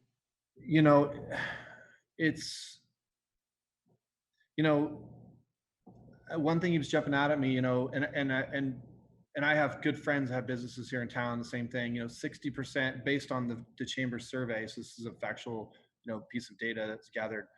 60% have applied for funding. Businesses applied for funding and haven't received a penny. And I say that because what these people that have written in right now, these business owners and these non-business owners, you know, they're not asking us for money. They're not writing in asking for the city to loan them some money or to do this for them or set up some kind of fund that can help them. All they're asking for is to be able to exercise their rights as Americans in what is supposed to be a free country, last time I checked, to live their lives, to make a living, to work, and to provide for their families. So they're not asking for anything from their government or from their state or their governor. All they're asking is just for them to move out of the way and let them do those very things. And I think it's our duty as a council. You know, Kurt said something interesting. You know, he said people are suffering all over, and they are all across America. They're suffering, and small towns everywhere. But you know what? But I'm not a council member for those towns. I'm a council member for Galt. So what I can do is for Galt. Those other towns, they got to figure out what they got to do. So, well, the future is uncertain, and it always is. But we need to be able to put the future of our town back in our hands. And we need to take back control of our own destiny as a city. You know, I keep hearing this, well, if we do this or we do that, you know, we might lose federal dollars, we might lose assistance, whatever. So we have this carrot dangling over Galt, where if we do something that we may, you know, not get some funding, that funding is never going to see businesses. Businesses are never going to see that money. They're not seeing it now. And there's actually a program in place that says you can apply for business. They're not for money. They're not getting it. I don't want to sit back and cross my fingers for the uncertainty that we might get some kind of dollars to help our community, when over here, the very certainty is that there will be, and it's absolutely certain that there will be loss of businesses and businesses that will certainly fail. I already know a couple, like one of the comments, I know a couple businesses I've spoke to, and they've already said that they're actually not going to recover. Even if they're open tomorrow, they're not going to recover. And it's sad. And these are businesses, you know, they're like, we don't know what we're going to do. We just don't see us being able to dig ourselves out of this hole. So I urge, along with what Rich said, as our fellow council members, that we need to talk about ways that we can help affirm, you know, our citizens and our businesses' fundamental rights to live their lives, to conduct business, and make a living. And we need to talk about that. I would like to have this council possibly bring back a future agenda item where we can discuss what would be the next course of action that we can take. Clearly, we've been trying to write letters and things like that, and that's not working. So we clearly need to take an alternate path and figure out something that's got a little more teeth in it. And so I would like to see that discussed.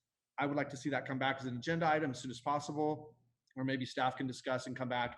I want to see all the legal ramifications. I want to look at the pros and cons, but it needs to be looked at. I'm not ready to just dismiss this as, oh, we can't do nothing. Sorry, you know, governor says this and that, and we can't do nothing. You know, I'd like to point out one more thing. The sanctuary city thing, I haven't looked into it a lot. I did read the thing about Atwater. But I think it's funny that the governor that's mandating this stuff now was the mayor of San Francisco when they became a sanctuary city. Basically, he was basically saying, I'm not going to abide by certain immigration rules and become a sanctuary city, and we're not going to do that. He was the mayor of the city when that took place. And so now cities that are doing this, such as Atwater and Clovis and Coalinga, there's other cities that are doing similar things, are being said, you can't do that because it's illegal. I mean, the hypocrisy just spews everywhere. So anyways, I'm done for now. Thank you, Sean. And the last comment on this one I would like to make, I'm agree with all the council members. Their concern is, I think everybody wants to open Galt. And I agree with the vice mayor, Lozano, because there is a different kind of rule. Even last night, if you guys see, in Roseville, it's a big city, and there's all the bars is open. You have a lot of people. That's why it's concerned, you know, that is not implement equally. So there is some business is open, some are not open. So let's see. My opinion is, let's see what is the new guideline is, and the council need to be active. What else we can do, and direct the staff. What else we can do to what we can do more for to open the business, open the city, or open the, because even all the residents, all California, they staying home. So when you laid off anybody, my experience is when you laid off local person, it hurts your feeling. If somebody working for you 10 or 12 years and you have no work, you laid off, is local person, is hurt your feeling. And let's work together, and we are all in one body. Let's do, and let's what we can do after these new guidelines. Council, if we don't have no discussion, I'm going to move the next agenda item, E, report by City Council members on Regional Board, Commission, and Committee. Vice Mayor Lozano. Yeah, I have nothing to report since last meeting, but I do have a Sacramento Area Council of Governments meeting on Thursday, and we will be talking about the budget is actually going to get presented, and then some other miscellaneous items. So I will certainly report back at the appropriate meeting for that. Thank you, Council Member Campion. Nothing to report. Thank you. Council Member Lampson. Nothing since the last one, except I do have an air quality board meeting next week, and hopefully we will be discussing budget and all that, and we'll see what this COVID has done to the air quality. Thank you. Next agenda item is information consent calendar. Tina, you pulled the item F1, right? Yes, but Councilmember Farmer didn't report on E. Oh. Mhm. Nobody wanted to, Councilmember Farmer, nobody wants to hear from sorry you. about that, man.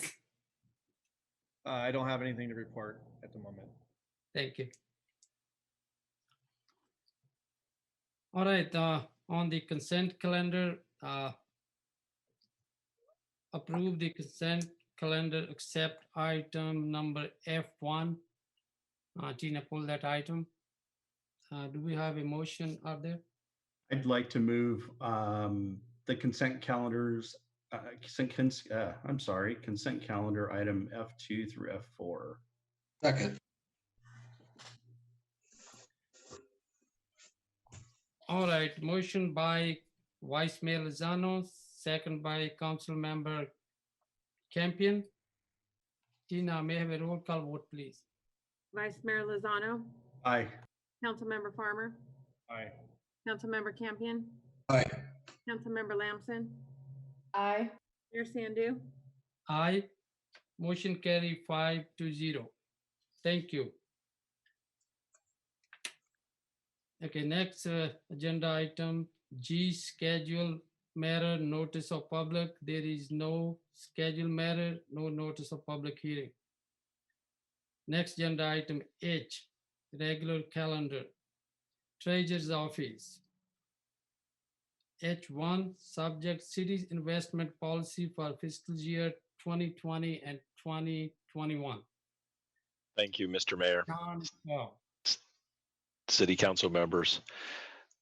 Before you tonight is the investment policy for fiscal year 2021. And by government code, this has to be presented to you in a public meeting. And I just want to tell you of 3 different changes that I made from last year's investment policy to this year's investment policy. So if you're following along with me in the packet, the first change is on page 5, and that is the local agency investment fund. So LAIF increased the amount of money that you can place into LAIF from 65 million to 75 million dollars. Well, this is kind of a moot point for us at the city of Galt because we didn't even come close to the 65 million. So that was one change. The next change is what I consider to be the most important change, and that is in a low interest rate environment. I've placed in the authorized investments that we would be able to invest in corporate notes. Now, corporate notes, we can only have, say, 30% of our portfolio invested in corporate notes, and they have to be by Standard & Poor's or Fitch, I'm sorry, or Moody's, that they have to be at grade A or above. Now, let me give you some examples. Like, for instance, it's very similar to baseball as far as how corporate notes are graded. They're graded A, double A, and triple A. So a couple examples of say a AAA is say bonds in the name of Microsoft or Johnson and Johnson. Double A is say Walmart, Amazon, Toyota, Google. Single A is like say Costco, John Deere, Home Depot, Coca-Cola. So those are examples, and I want to make it clear for the general public who is listening in. I'm not saying we buy stocks. As a matter of fact, we can't buy stocks because that's based upon government code. But these are corporate bonds. And in a low interest rate environment, which we're in now and will be for quite some time, corporate notes just simply gives me just a few more options as far as what to invest in. So that's why I included it in this year's investment policy under a suitable and authorized investment. And then the last change is on page 8 of your packet. And I talked about benchmarks. So in the investment policy, you need to have a benchmark just to determine, where your portfolio is in relationship to, to this benchmark.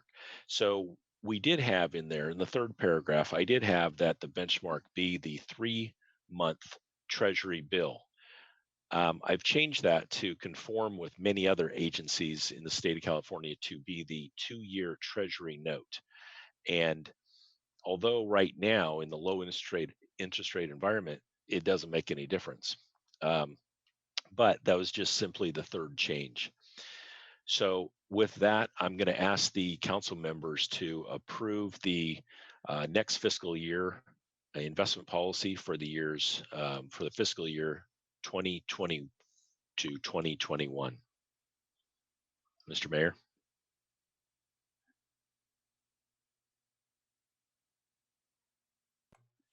I can jump in here until he returns. Okay. Is there any council questions regarding this matter? No. Okay. Sean put this together a while ago, and it's served us well tonight. Yeah. Yep. Excellent. Okay. Are there any public comments, City Clerk, on this matter? No. Okay. We'll entertain a motion unless there's any other discussion by council. Move to accept. Second. Got a motion by Councilmember Campion and a second by Councilmember Lamson. Roll call vote, please. Vice Mayor Lozano, Aye. Councilmember Farmer, Aye.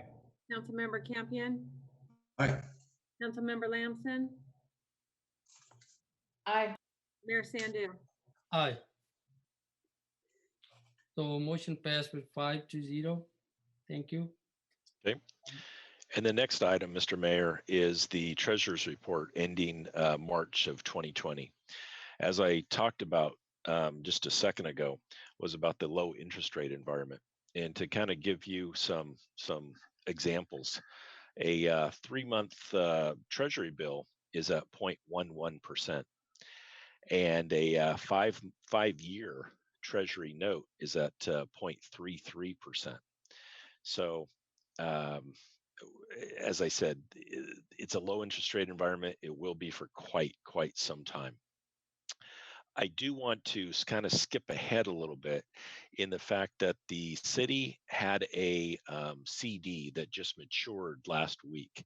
And that was at Farmers and Merchants Bank. It was at 2.25%, and that had been for 2 years. I was able to renew that, not at 2.25, but I was able to renew that at 1.10 for 2 years, which in today's interest rates, that's phenomenal. So, I think that will certainly benefit Galt a little bit, and we keep the money locally, and that's the main thing I wanted to do. And then the last comment I have about this month's treasurer's report is the interest that was earned for the first 3 quarters of the fiscal year.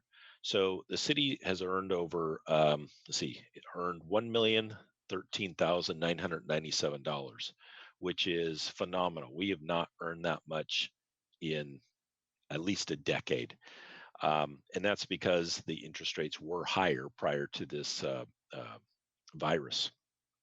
And I will also say that for the next fiscal year, that 2021, that amount of interest is going to be probably cut in half. So don't expect to receive this amount again for the foreseeable future.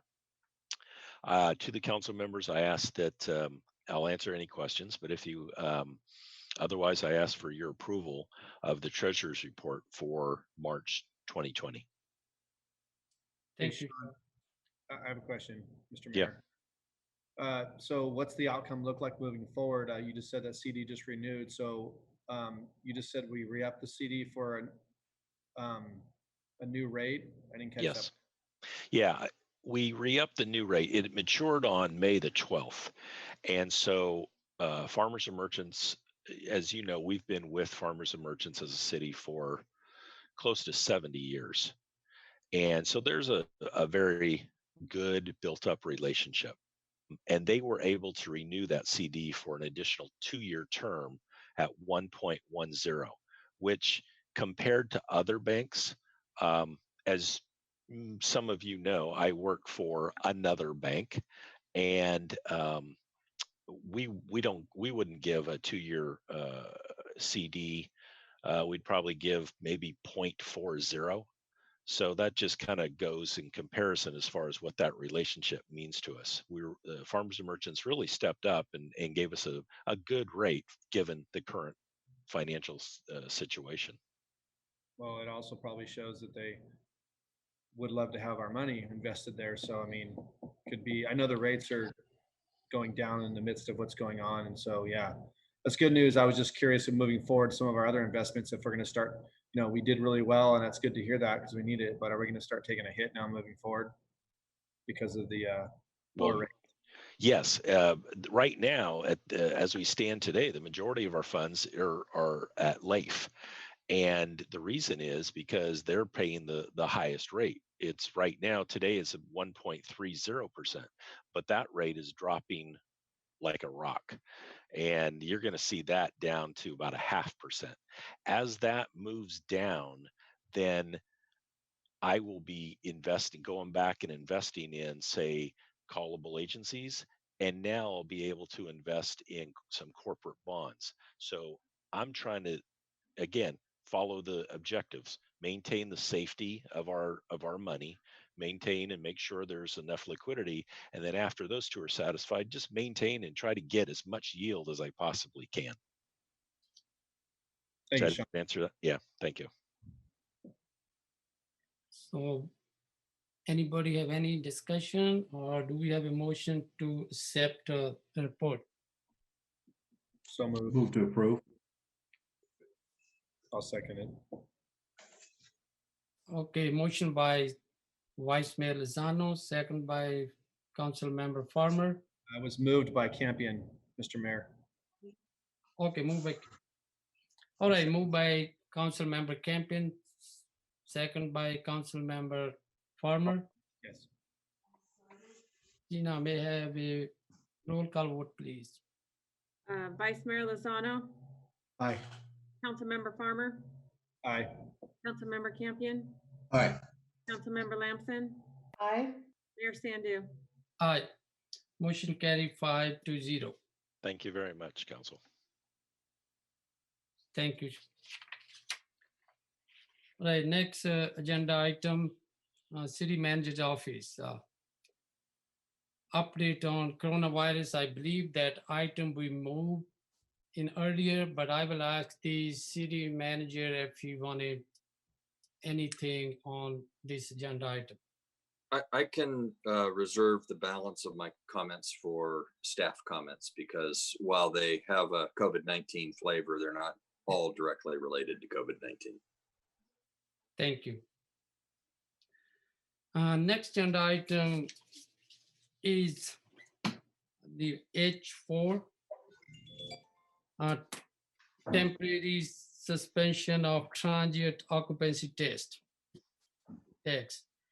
On this agenda item, I need to recuse myself from participating in this item because I have an ownership interest in the Best Western Hotel in Galt, which collect the TOT tax from the customer and remit to the city of Galt.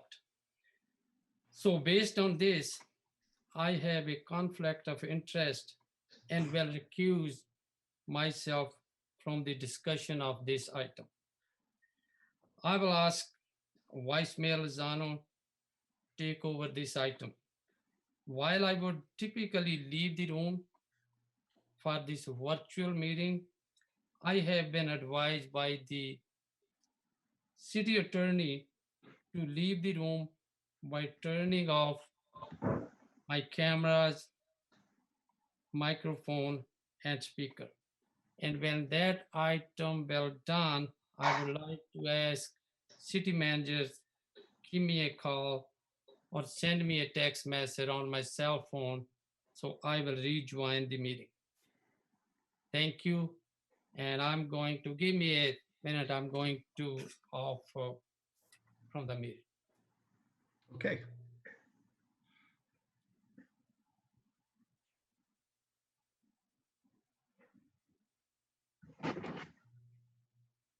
Good evening, Mayor. Amy Mendez, Economic Development Manager. I am here this evening to present to you an item related to a proposed suspension of transient occupancy tax for hotel operators in Galt. Next slide, please.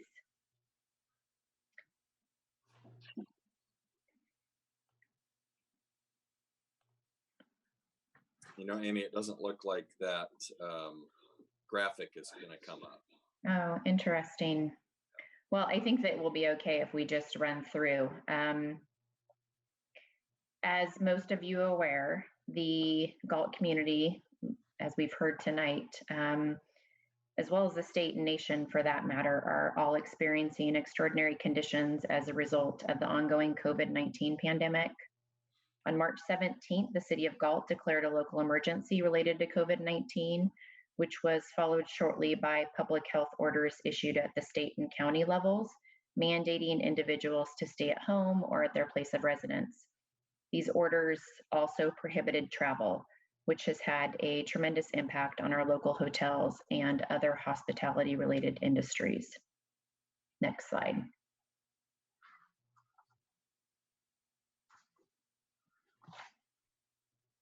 It doesn't look as pretty as it did on my screen, but I'll take it.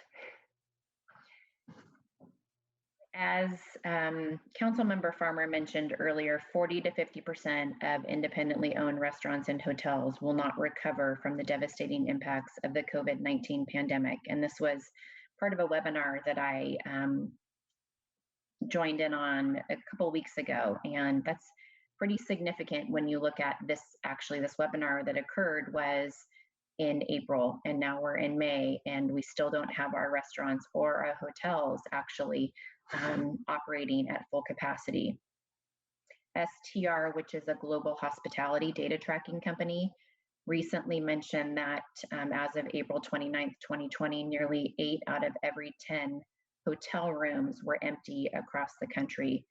Individual hotels and major operators are projecting occupancies below 20% for upcoming months.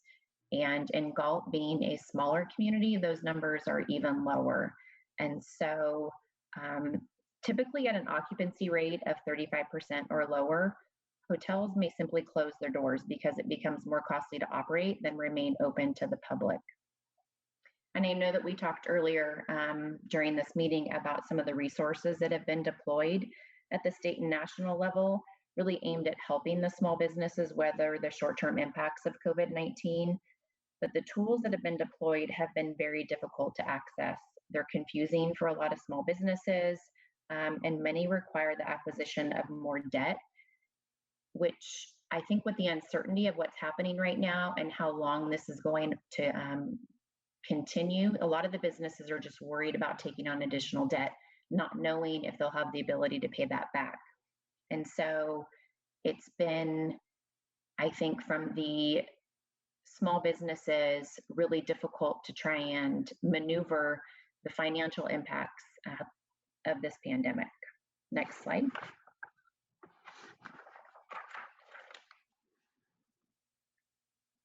I think you'll have to talk through it. For some reason, the graphics didn't show up. I need to go back to my old school, just bullet points, apparently. No more graphics.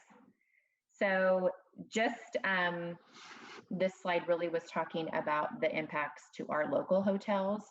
And I've reached out to all 3 of the hotels that we have, the Days Inn, which just recently opened, the Best Western, and then also the Comfort Inn. And all 3 of those hotels have seen an 80 to 90% decline in revenue, basically only renting rooms to essential workers. And so unfortunately, this has caused layoffs at all 3 of the hotels. Most of them have seen a cut in hours for their employees of upwards of 50%. And we don't have potential closures at this point, but the longer this goes on, the more of an impact that it's having on our local hotels. And occupancy right now is below 20% at all 3 of the hotels. This actually started in early March, has continued obviously through April and through May now, and is likely to continue through the summer, which is usually the most robust season for our hotel operators. And so this is really going to impact their ability to really keep their employees and to pay their bills. Next slide.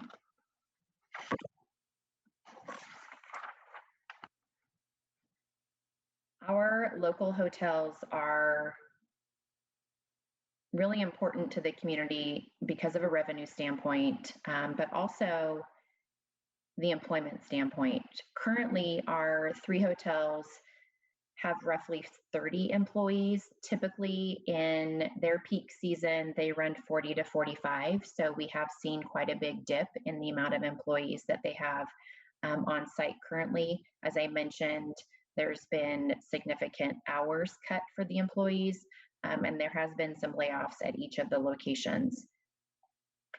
The hotels provide a significant general fund revenue, and transient occupancy tax is the largest portion of that, but there's a lot of spinoff with ancillary sales tax from the guests at the hotels.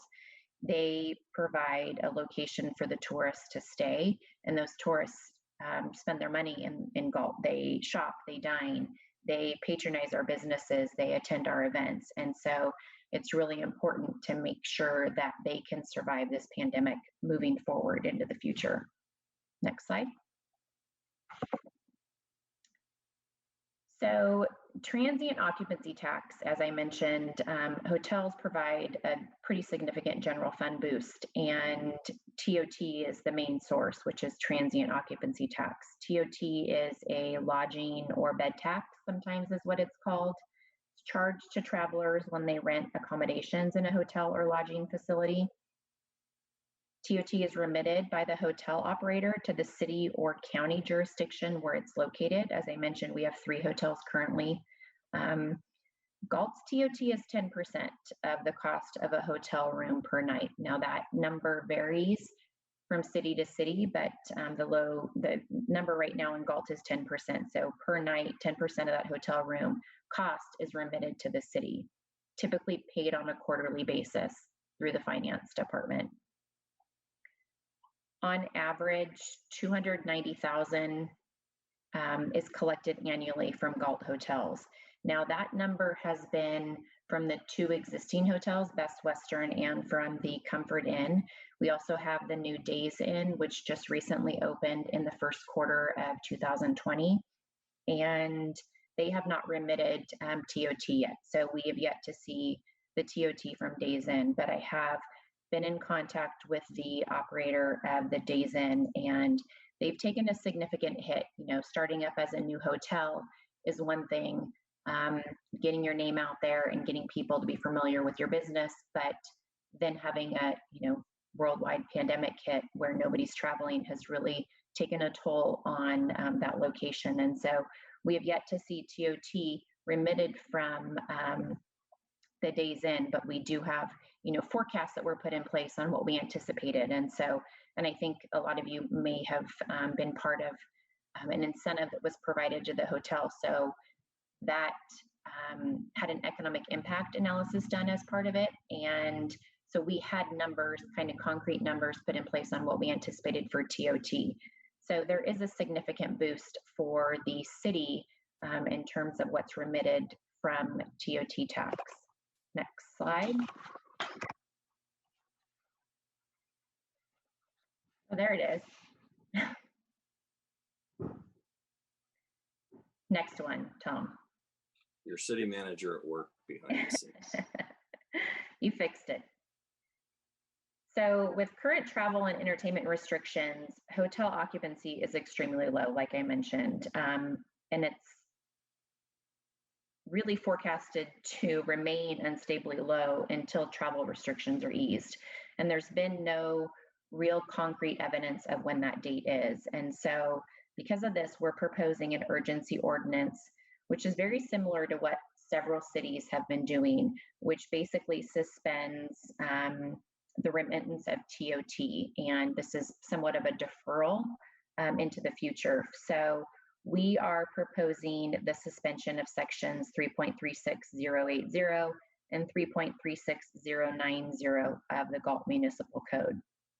This is concerning penalties for failure to remit the transient occupancy tax when due, and related enforcement mechanisms when hotel operators are delinquent in making payments to the city. Next slide.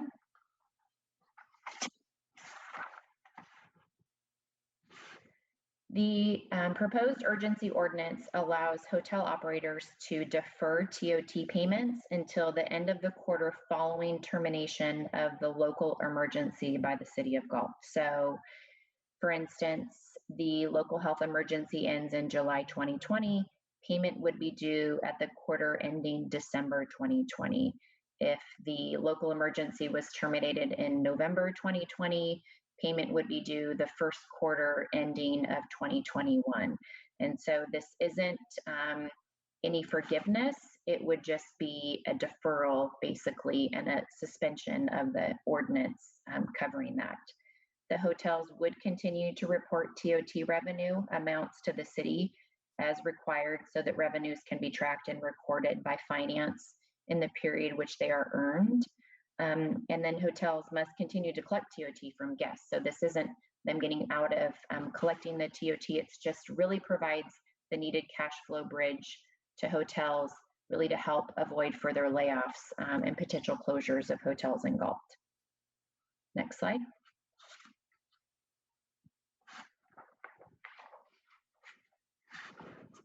In terms of the fiscal impact, the revenue for the city will continue to be recognized as reported by the hotel. So finance will still continue to recognize what the revenue is. And this has really little impact on the city's cash flow. The deferral of the TOT revenue will not have an impact on revenue recorded for the entire fiscal year. But it is important to note that the TOT that we projected as part of our forecast and our budget is really likely not to be recognized or reached because of the impact of COVID-19. We really are seeing significantly lower than originally forecasted numbers for our hotels and for TOT. So we are asking for a deferral for the hotels for the TOT that they're collecting. We're just anticipating that the number is going to be a lot lower than what was forecasted for our budget. So the projected reduction in future TOT, we've talked to the hotel operators, we've gotten an idea of what that number looks like, where their occupancy is at, and hopefully through the rest of the year, we can put together some accurate numbers on what that TOT looks like so that we can be prepared moving into the future in terms of budget. But like I said, City of Davis, I know, has put something similar in place. The City of Woodland, the City of Petaluma, there are quite a few that have recognized the impact to the hotels. And so with the really limited number of tools out there coming from the government to help these hotels, this was something that we thought would be important. And I have heard from a few of the hotels that they're going to have difficulty actually making their TOT payments. And so that was kind of the reason behind this item tonight. So with that, I'm happy to take any questions.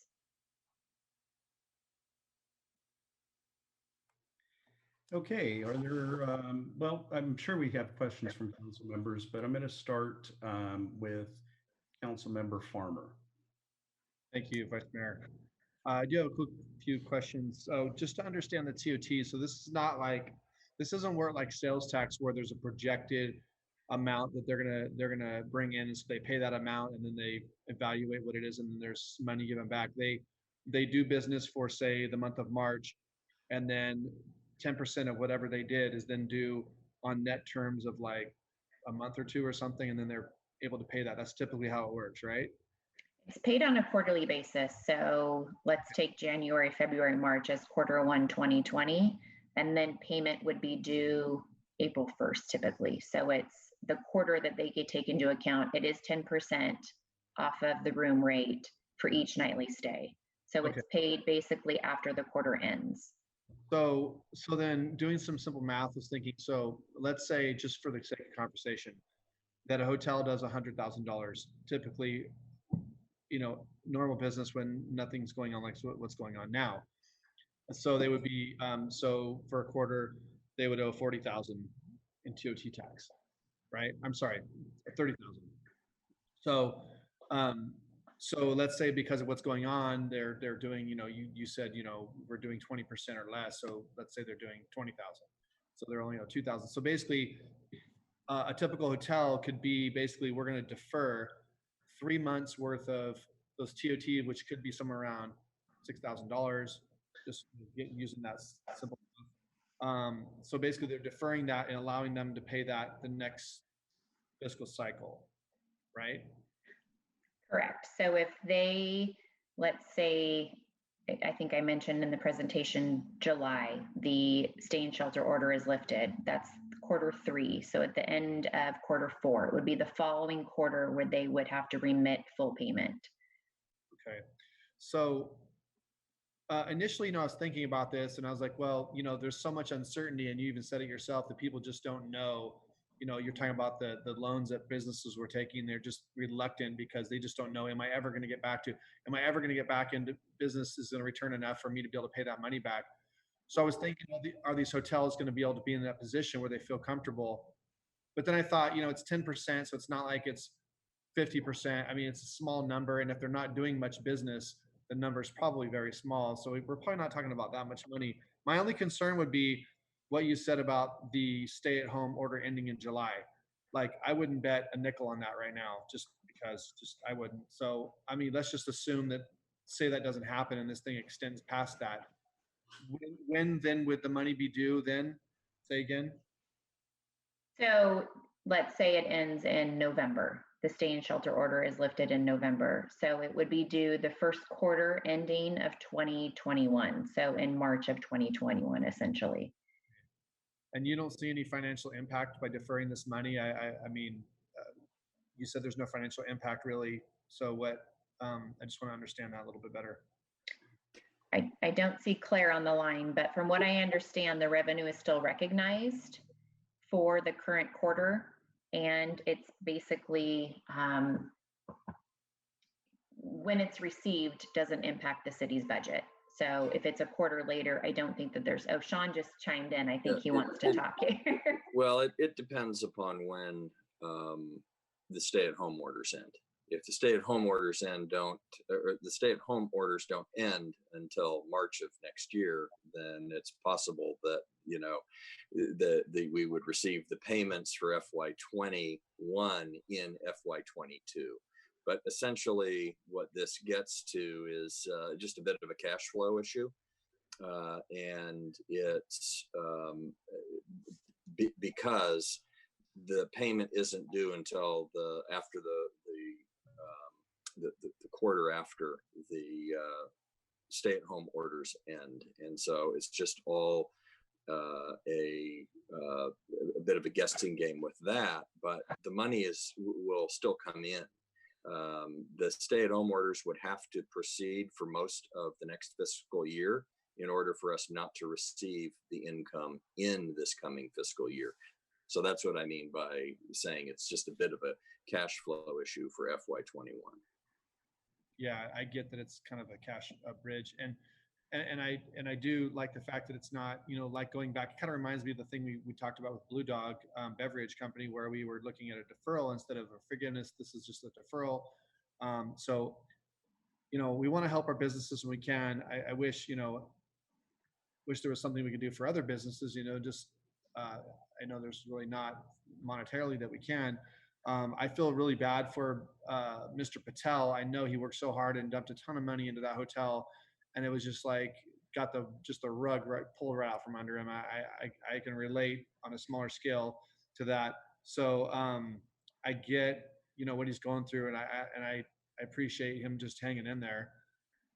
Other businesses do have the state's sales tax deferral program as well. And so businesses that collect sales tax can defer up to $50,000 in sales tax remittance to the state to a later date as defined by that program. So you're right, Sean, though, like it has been really difficult for these smaller businesses. And as much as the government has tried to push out, you know, the PPP loan and the economic injury and disaster loan, they've really been difficult to come by. A lot of folks haven't even heard back from SBA on their loan applications, PPP. You don't even see banks taking the applications anymore. So we've had to get creative and supplying some websites that are still accepting applications that you never would even know existed. And so it's very unfortunate. It's very frustrating. And, you know, coming from economic development side of things, it's really tough. And I wish that there were, you know, things that the city could do. And this was one thing that we thought maybe could help some of our businesses. It's unfortunate that we don't have more that we can do, but obviously in the condition that we're in financially, but also just statewide, this is a huge impact. Well, these are important businesses. Our hotels are very important to the community. They bring in, you know, the TOT money, which is a big help to our general fund. So, I mean, this is something I think that I probably will, you know, I'm in support of it. I think it's you know, to try to kind of help them a little bit along, but it doesn't hurt the business, you know, the city financially. But so my only last thing is, so if we pass this, then basically we automatically just, whenever the stay home, we're kind of at the mercy of when the stay home ends, knowing when we're actually going to see that money. That's the only really unknown with this. Is that correct, Tom? That's right. That's but you made a critical point. You know, one of the items that we went over earlier is, to your point, that for leisure and, you know, the leisure type travel, the hotels aren't supposed to be operating in that way. And so unfortunately for them, they aren't collecting much TOT right now. All right, thanks, Tom. Okay, Council Member Campion. No comments. I mean, I think the report's pretty self-explanatory, and if the deferral helps them, I'm in agreement. Council Member Lamson. Thank you. Yes, everything was explained rather well. And Amy, I only have just a couple of questions, or actually a question and then one point to make. And this may have been covered, but are we the total TOT that we get annually is that 300,000 or around there? Yeah, it's roughly 290 is what it's been for the last few years. That was before Days Inn. So Days Inn is a new hotel that has yet to remit TOT. So we did anticipate an additional, I believe it was 150,000 in TOT from Days Inn once they opened up. They do have quite a few more rooms than what Best Western does. Okay. And I have talked to the managers of some of our hotels in here, and I know that our occupancy rate here for the industry standards pretty good. In normal, Typically, yes. Yeah, they're running at like 85 and 90%, which is Mhm. and to be down now to 15 to 20 is a significant hit to them and their businesses. And again, I'll just reiterate, I think this is fair. I think it's a thing that the city can do to assist our businesses however we can, and I would be in support of it as well. Is there any public comment on this item? Yes, I have two public comments. Excellent. First one is Sherry Tompkins, General Manager of the Days Inn. As we are painfully aware, the impact of the COVID-19 pandemic has devastated the economy on a global scale. Nowhere else can this negative impact be seen than in the lives of individuals of the smaller communities and small businesses. The hospitality industry has been particularly hard hit, yet we are all in this fight together. It is up to us all to do our part in mitigating the impact on our community and the lives of our local workforce. The average nightly occupancy of Days Inn has suffered by 90%. This has severely impacted our daily revenues and ability to keep members of our community employed. Even a moderate relief in this loss of revenue will go a long way in securing the future of our employees and their families. In the light of the aforementioned, we humbly request that you waive the requirement for transient occupancy tax for a period of up to 6 months. These funds will be reappropriated and used to ensure our property can continue to employ members of our community whose livelihoods depend on our industry, even at a reduced occupancy. Second is Mel Shamlin, General Manager of Comfort Inn and Suites. I know that you are well aware that the hotel industry is burdened with an additional tax. This tax is paid directly to the city of Galt to facilitate the additional expense of transient guests in the city. In addition to the fact that a portion was to be utilized for the purpose of bringing tourism to our city. Over the last several years, the hotels have had record business, bringing in a goodly amount of income for the city. We are now facing hard times due to the COVID-19 pandemic. Not only is our occupancy falling, but because of the increased competition, our rates are also diminishing. Our occupancy has fallen 70 to 90% below the last several years. As occupancy falls, so we are also losing the ability to hold substantial rates, thus losing income in two ways. The cost to remain open is staggering, even while we have cut our employee load. During this pandemic, we are trying to hold on to our loyal employees by cutting their hours and sharing what hours we can with all. We are asking that during this pandemic that we might be able to find some relief in the form of a waiver on the transient occupancy tax. This will give us relief and an opportunity to utilize those funds to keep our property running and ensure that we can continue to support our employees. I understand that the city is also facing hardship, but the small amount we are bringing in at this time, I'm sure would not be missed by the city, but would greatly strengthen our ability to stay open. Thank you for your consideration and look forward to hearing your decision. Okay, thank you very much. Is there any further discussion by council? If not, we will entertain a motion. So moved. Second. We have a motion by Councilmember Farmer and a second by Councilmember Lamson. Now have a roll call vote, please. Councilmember Farmer, Aye. Councilmember Campion, Aye. Councilmember Lamson, Aye. Vice Mayor Lozano. Aye.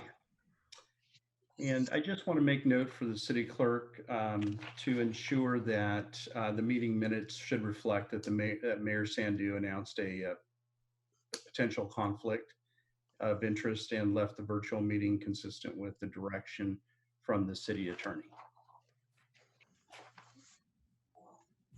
Okay, and I've let the mayor know that it's time to come back, and so we should have him back momentarily.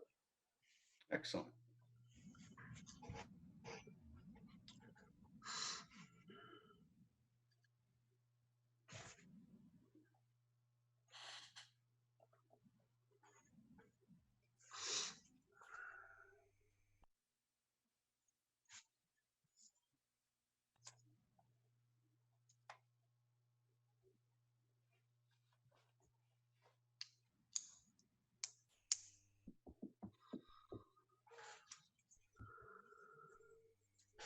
And he's rejoining us right now. Mr. Mayor, welcome back. I now turn the meeting back over to you. Thank you, Vice Mayor Lozano. Thanks a lot. All right, next agenda item is communication. Tina, there's any communication? We did receive 3 more comments during the council meeting. Can you read that? Yes, first one, Jocelyn Gunter. I am emailing my concerns about Galt businesses being closed and the serious long-term economic repercussions the lack of revenue and sales tax would have on our community. Here we are nearly a month later and the majority of Galt businesses are still closed. I find it ridiculous that Walmart can be open, yet small businesses are still shuttered. Has the city calculated how much money they have lost since the shutdown began? Galt has 13 confirmed cases of COVID and 0 COVID deaths. By now, it is clear that this shutdown has nothing to do with public safety. An individual's health includes physical, social, emotional, and economic safety. Galt business owners have poured their time, hard work, dreams, and savings into their businesses.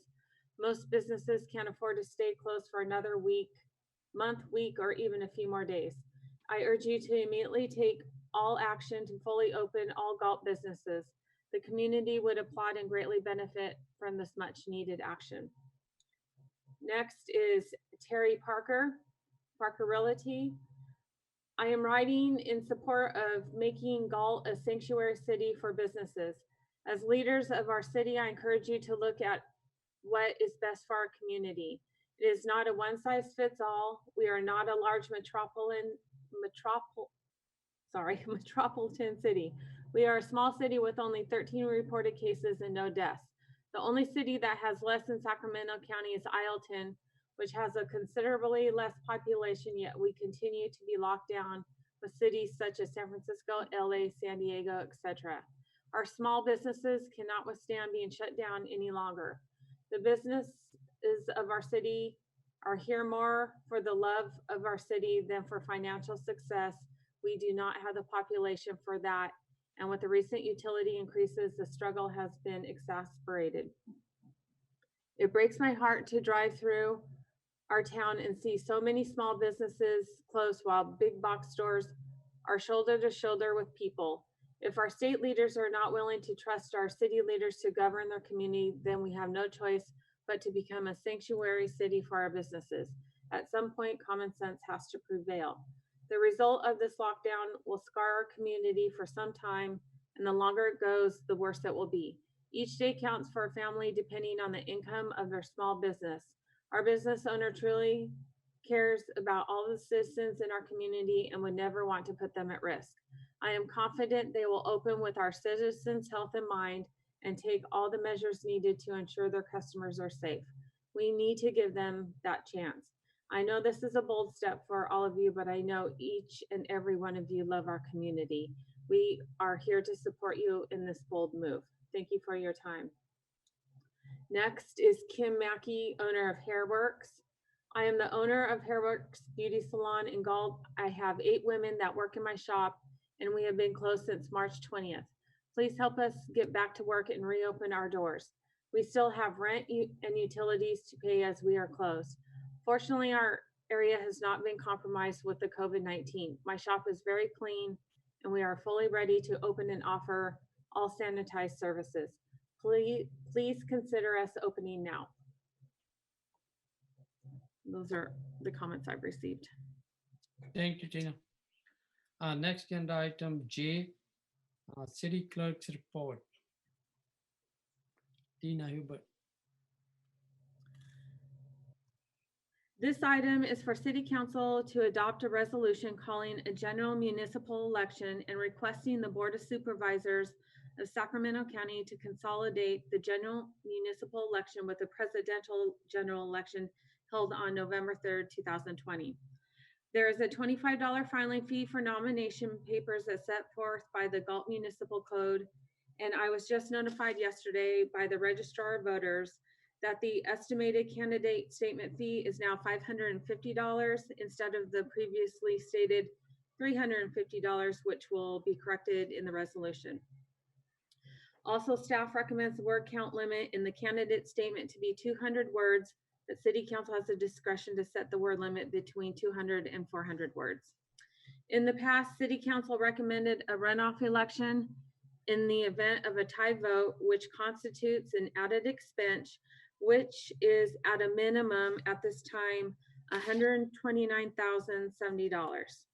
This would be the time for City Council to revisit a more cost-saving alternative of determine the tie by lot per Elections Code 15651A, which is basically the draw straws or put names in a hat type method, and revise the recommended action accordingly. The cost to the city for a consolidated election is approximately $18,211 for one contest, and this amount is included in the budget for fiscal year 2020-21. Do you have any questions? I have a question. So you're talking about the runoff, that would be in the case of an exact tie? Correct. I know we've had some close elections. Do we know if there's ever been a tie before? Does anybody know? Not that I know of. There hasn't in modern memory. Okay. And I might add that the cost range, I think, Tina, was a range between 129,000 at the lowest end up to as much as 258,000. Which is the high estimate, yes. Which is the high estimate. Mm-hmm. I mean, I don't even know if it's worth discussing, because if there's never been a tie, the unlikelihood is probably very unlikely. But is there any other alternative besides drawing straws or hats? And I mean, is there any other things that you could think of, Tom, that you've seen before? I've seen a flip of the coin. I've seen straws happen. Fortunately, never in a community that I was in, but in some adjacent communities. Very unlikely events. I'm not sure if Harriet has any experience that would show any other methods of doing that. No, I think you've covered them all, and I have never had a tie in one of the cities that I've been representing. Well, I would recommend we just leave it the way it is. I mean, 100,000 is a crazy number to have to do a runoff, but I with that being said, I would just be floored that we were going to decide the fate of a city council with it, which in turn decides, so many important things for a city on the mere flip of a coin or a draw. I don't know. I don't think I could go for that. I would just, Well, I disagree. I can't see spending up to $200,000 when the community is completely split. That would make complete, in my opinion, nonsense. I mean, I would see a flip of the coin at that point. I mean, that's just my position. I could not see spending that kind of money, Sean. well, what's the policy been? How long has it been the way it's been in Galt now? Do you know, Tina, how long that's been in place? You're on mute. And I don't even know that it's changed over the years either. I looked as far back as probably 2014 through the election. If I can pop in here, I think it's been that way since 1946. Now, admit I wasn't. It's been that way as far as the how it's been written. And this is a provision of the election code. So the council need only avail itself to one of the provisions of the election code to determine how a tie is to be decided. And one of the options is obviously run another election. The other is to determine, and which then gives right to coin. You have two candidates that received a lot of votes, and that the community was obviously endorsing to the point that they came out unfortunately in a tie. But it wouldn't be as though you'd be picking some intervening third party. Does the term ranked choice mean anything to you, Tom? Well, ranked choice voting is a concept that I'd probably hope that Harriet could more adequately describe. But it's runoff stuff, and it's popped up. Right. So we have ranked choice voting in California for some of our national elections, to Congress and the like. What does it mean? Well, so ranked choice go ahead, voting allows you to pick to rank the choices for the position that's being elected, and if your top choice doesn't get within the top 2 or 3 of the total, then you go to your second. Then they'll go to your second choice or your third choice to see who is elected. So it sort of reruns the ballots with different and lower choices until you get a majority vote. And that's possible now in California, but San Francisco uses it. Davis thought about it for quite a while, but they would have had to go and become a charter city at that point, and the voters didn't choose to do that. So it's been talked about a lot, but it hasn't been used that much. Sounds like it's supposed to help minority voters, minority candidates potentially get higher up in the ranks to be able to be elected. Sounds like it would require an alteration of the ballot, though. Like it would have to be arranged differently, where you have like a first choice, second choice instead of just right. You have to know in advance that you're having a ranked vote. You can't use it as a runoff tool. I don't know, Mayor, Vice Mayor Page, do you have any? I just leave it like that. There's too much cost. Sean, if we're running 250 or 200,000, and especially this, like in evidence, it's never happened before. It's very slim chances. So I suppose to leave it like this. The only thing I have, Tina, there's just one question. You said something just for clarification to the public, $350 to $550. What's that? That's the candidate statement. It's an option. If a candidate wants to file it, it's not mandatory. But the Register of Voters did send out a notice that they raised it from the usual 350 to 550 yesterday. Oh, It'll so go out in the candidate's guide when they publish so it. that's the Sacramento County increased their price from 350 to 550, right? Yes. Okay, thank you. I just have a couple of comments on this item. When I read that, I was a little taken back by an additional runoff, knowing that we in our city, certainly in other jurisdictions, have the benefit of multiple elections going on in a county at one time. That's what keeps our costs down in terms of the actual election. Now, is there a price to put on an election? Who knows? But probably not. But the point is if if we're in a runoff, at that point, that's a lot of money. And again, this isn't necessarily a hill that I want to die on or anything. I mean, I'll go with whatever the majority of my colleagues want to do. But I think at that point, if you had an exact tie, the flip of a coin might actually be something that people would be willing to do. And so, it's I just can't. I just couldn't see, like, let's just say for example, let's say we had an exact tie this election. Where are we going to get $200,000 to run another election?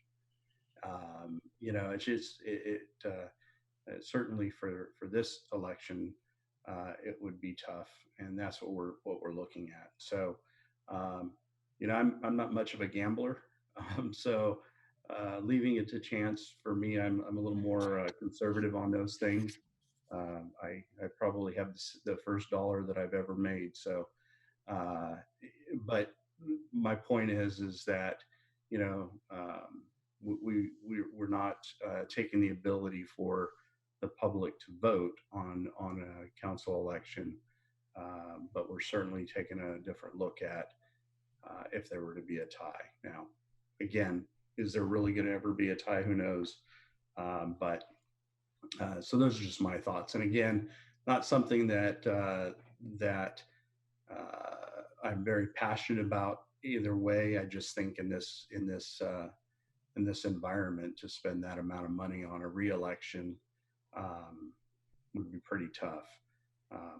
And also, I would point out that as a former candidate 3 times, running a reelection campaign, certainly with how campaigns are run these days, wouldn't be very appealing to me.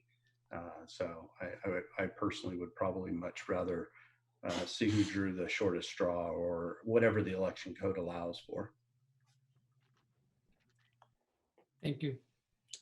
So Tina, is this something the Registrar of Voters asked us to do? Am I reading that wrong? You're on mute, Tina. Sorry, I don't know why I keep forgetting. Yes, they send us a letter every election season asking us to do a resolution consolidating the election. And this is one of the items for that consolidation. You have to predetermine in advance how a tie vote might be resolved. I just want to throw back in. So I was not in favor of the 100. I was confused. I thought that we currently did a runoff and we were looking to change it to a coin flip. I was in favor of whatever it is since 19 whatever. I just want to stick with that. So if that's the coin flip, draw straws, or scissor paper rock, or whatever it is, I just want to leave it alone. So I think my comments was confused. So. Currently right now, Sean, it is a runoff. Oh, it is. So we're going to change it if we want to change it. Yeah. Right. That's the question for the council, and we just wanted you to have all the financial information associated with that so that you could make an informed determination of how you would want to proceed. I don't know who made the comment. I think it could confuse me. As somebody said, I'd like to leave it alone. I don't want to spend the money. And so then I was like, so that confused me with the leaving it alone. No, I would definitely be in favor of saving the money. I don't, it's not realistic. I mean, we're only spending 18,000 in the, it just, no, I don't I would not be in favor of spending that kind of money for a runoff. And it's like such a long shot chance that it would happen anyways, knock on wood. But yeah, so I would support a change to a non-expensive method. That would be my, Knowing that that would be a change from its current form. yes. Would the wording be just to be determined by lot? And then that would be up into the council, or would you specify within the body of the resolution the precise method? Harriet, can you answer that? I think all you have to do is say determined by lot, and then it would be done by the registrar, I believe, determines the exact method. Though I'm sure if the council weighed in, they would take that under consideration.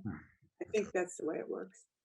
I mean, this might sound like a really stupid question, but I mean, we're just looking at theoreticals here, but is it, whatever method it is, let's say it's a coin flip, whatever, this actually happens in like live with, like, you know, the two candidates in person right there. It's not something that the registrar says, oh, we flipped the Yes. coin.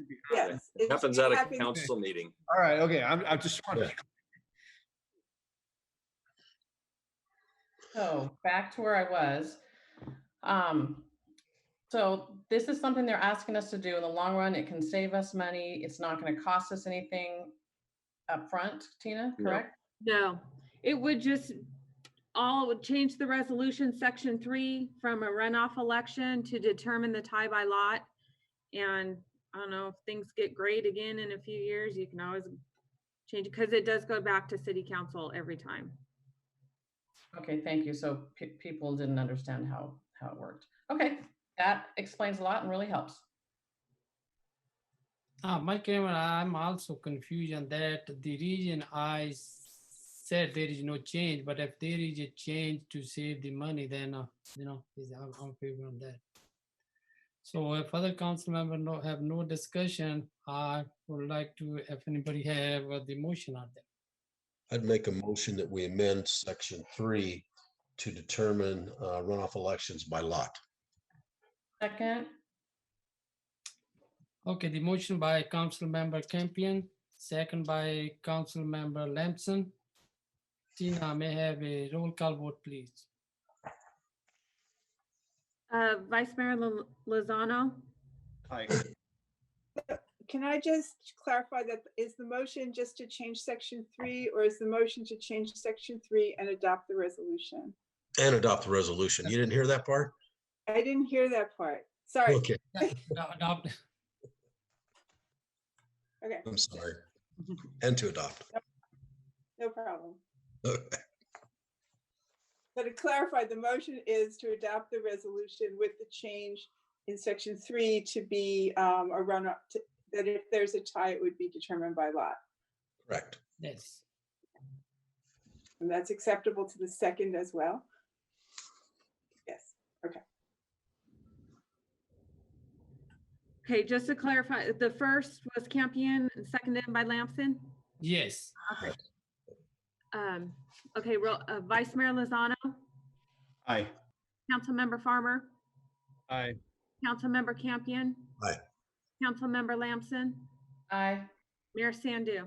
Aye. Motion carry with 5-0. Next agenda item K, comment by staff. I would like to ask Mr. Hagland and his staff any comment on that. Okay, I had a couple items that I just wanted to finish up, and then I'll go around to all the staff members. And so one of the things, since we had to, or as a result of the 4-tier approach in California and the fact that large gatherings are very unlikely to be allowed this summer, as the council's aware, we canceled the Independence Day celebration because of the large crowds that it attracts. But staff has been working, and by staff I mean Parks and Recreation, our Parks and Rec director, and our Jackie Garcia, our market manager and promotions individual, been working on a substitute community event that could be held as a replacement event for this year in 2020, in lieu of the Independence Day celebration. And I wanted to give the council a little bit of information about that and just how it would adhere to it. And it would be an event to honor heroes in and around our community. It's called Light for Heroes, and it's a dynamic display of with unique attributes, tributing first responders, the military, healthcare workers, and local heroes to us like Kevin Ton. The event would be held on the market grounds, and it would provide a continuity in the celebration that we seek to engage in with police and fire, and of course the community heroes that I just mentioned. The program would be on the market grounds, and it would be a drive-through light show, and there would be highlighting the heroes in ways using lights and silhouettes and photo shows. Participants would enter only by vehicle, and it would they'd come in one way and exit out another. And it would be an event that we could operate for the community. Essentially, you may have seen this sort of thing. Oftentimes you see it at Christmas time, where they have these light shows and you go in, you listen to your radio, you listen to music on your radio, or the effects of the light show. And so that's an event that staff is working on in order to be able to provide it to the community. It would be free of charge. Again, recognizing our local heroes during a period of challenge in our own community. And so that's something that they're, as I said, working to put together. Another item that they have been working to get organized and ensure that it can happen, and this is actually an approved activity. It's an essential activity under the current health orders issued by the state and the county, but it's a certified farmers market. And so they've been able to put the final touches on that. It will operate on Fridays between June 5th and September 25th. And it will operate in Old Town along the 4th Street Promenade. And it is being co-sponsored by the San Joaquin Certified Farmers Market. And so this is all certified produce and the like, and it provides yet another opportunity for members of our community to be able to get some, obviously some foodstuffs, but also then highlight Old Town, be in Old Town where this will be held on Friday nights. The hours, I think, are 5 p.m. to 9 p.m. Fridays, June 5th to September 25th. And then finally, tomorrow, appearing on council doorsteps, will be the proposed budget for FY 21 and 22. We're delivering it to you in a clean copy of in a binder. It's been carefully put together for you, and then that will be the document that we use next Tuesday at our budget workshop. The budget will also be placed on the website in PDF format. So it's a long document. It has a transmittal letter associated with it, attached to it. That transmittal letter essentially walks the council through what we've done in setting up the next 2-year budget. And not to be a spoiler, but it is a balanced budget for each of the next 2 years. However, as you can imagine, COVID-19 is playing a big effect on that budget and our ability to balance the budget.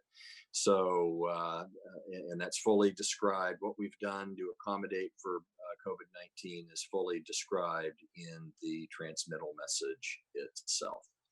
And with that, I can go around and ask staff if they have any further comments, any further from Public Works, Mike. Please. What, did the mayor say something? Do you have any comments? No, I don't have a comment. I just asked you to go ahead. Ask the okay. from the staff. Yep. Yeah, I just basically wanted to quickly draw everyone's attention that this week is the 60th annual National Public Works Week. Certainly I'm proud to represent our staff and want to recognize them for their service and dedication in maintaining the various infrastructure that we all rely on daily. It's through their dedicated efforts that our nation's transportation, water supply, water treatment, public buildings, and other infrastructure are built and maintained. And their contributions to protect our health, safety, and quality of life are immeasurably appreciated. Thank you. Chris Arias, any comments from community development? No comment tonight. Thank you. Armando from Public Work, or from, excuse me, from Parks and Rec. No, but I'd be glad to answer any questions council has once we get around to council comments regarding these two events. Sure. Stephanie Van Stein, any comments? No comments this evening. No comments. Chief Sockman.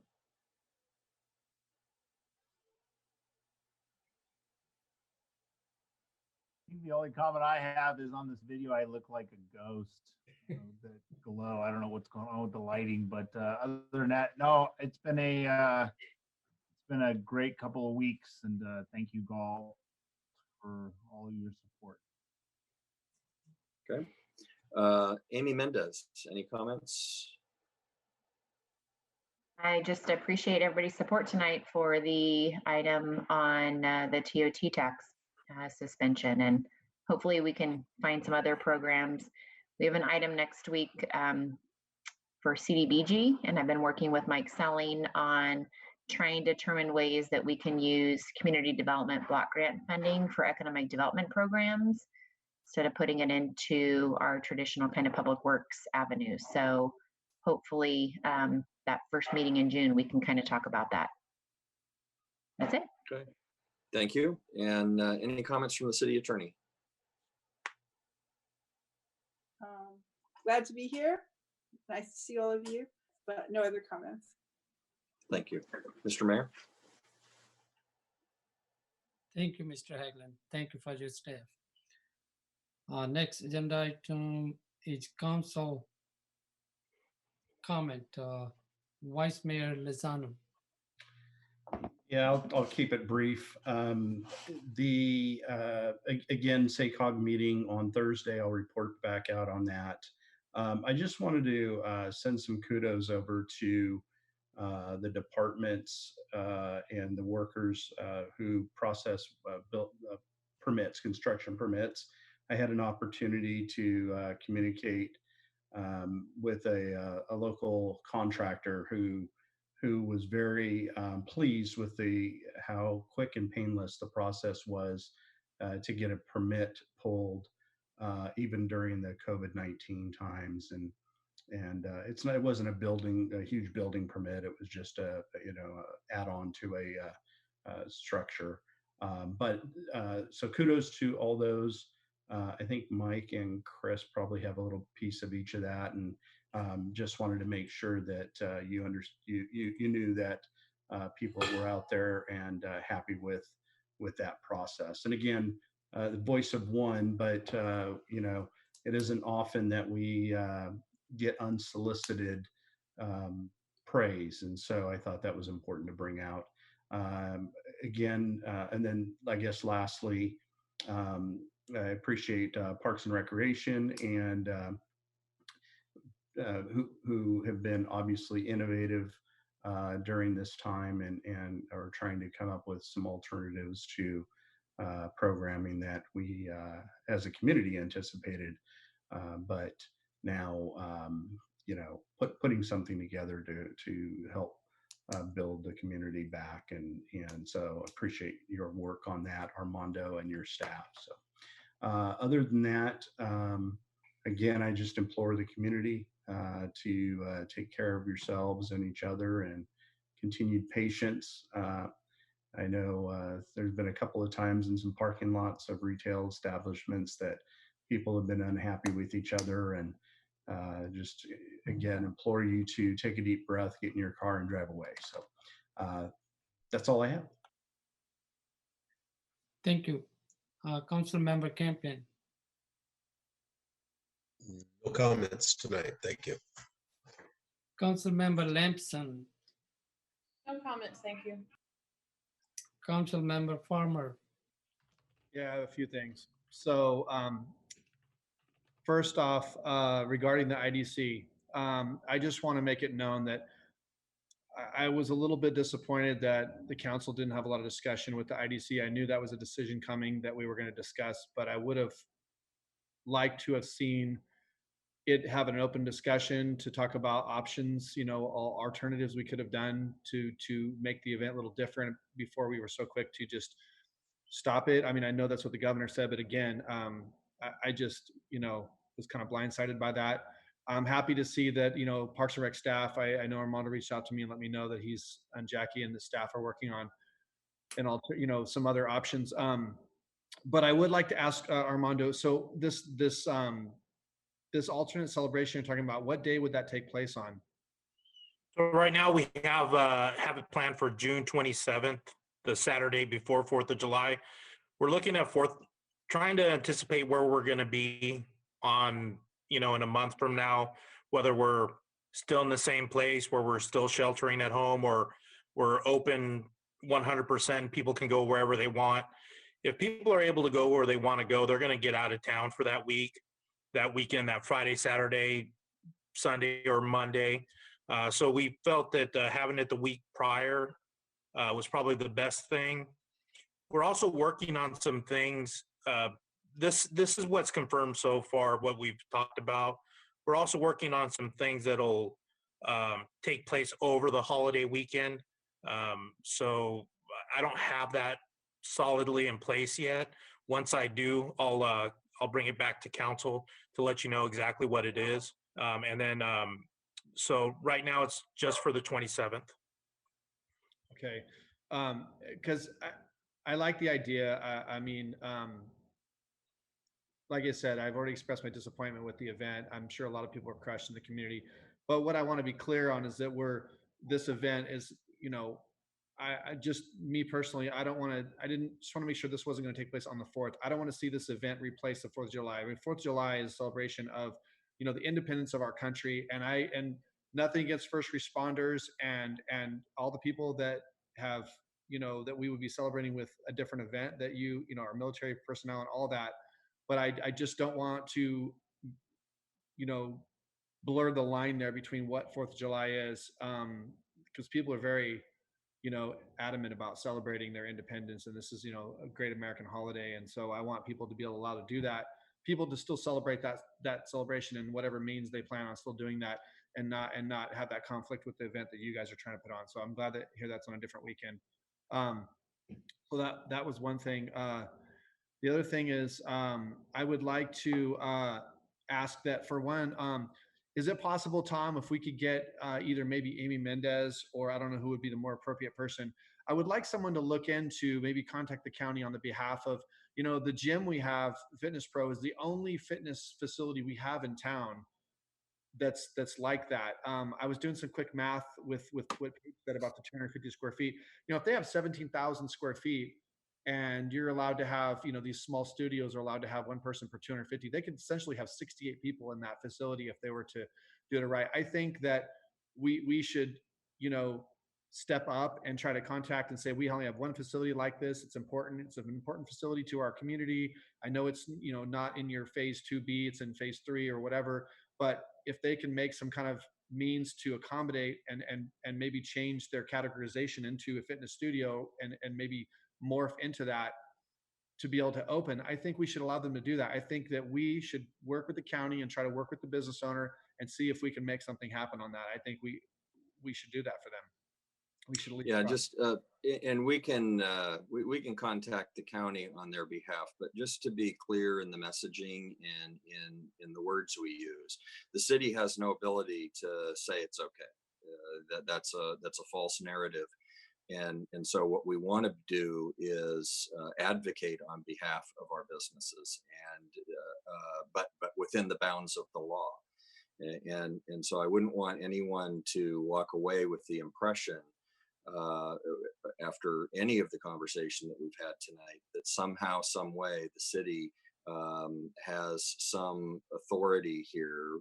Unfortunately, we don't. If we did, we might be deciding things differently, but we don't.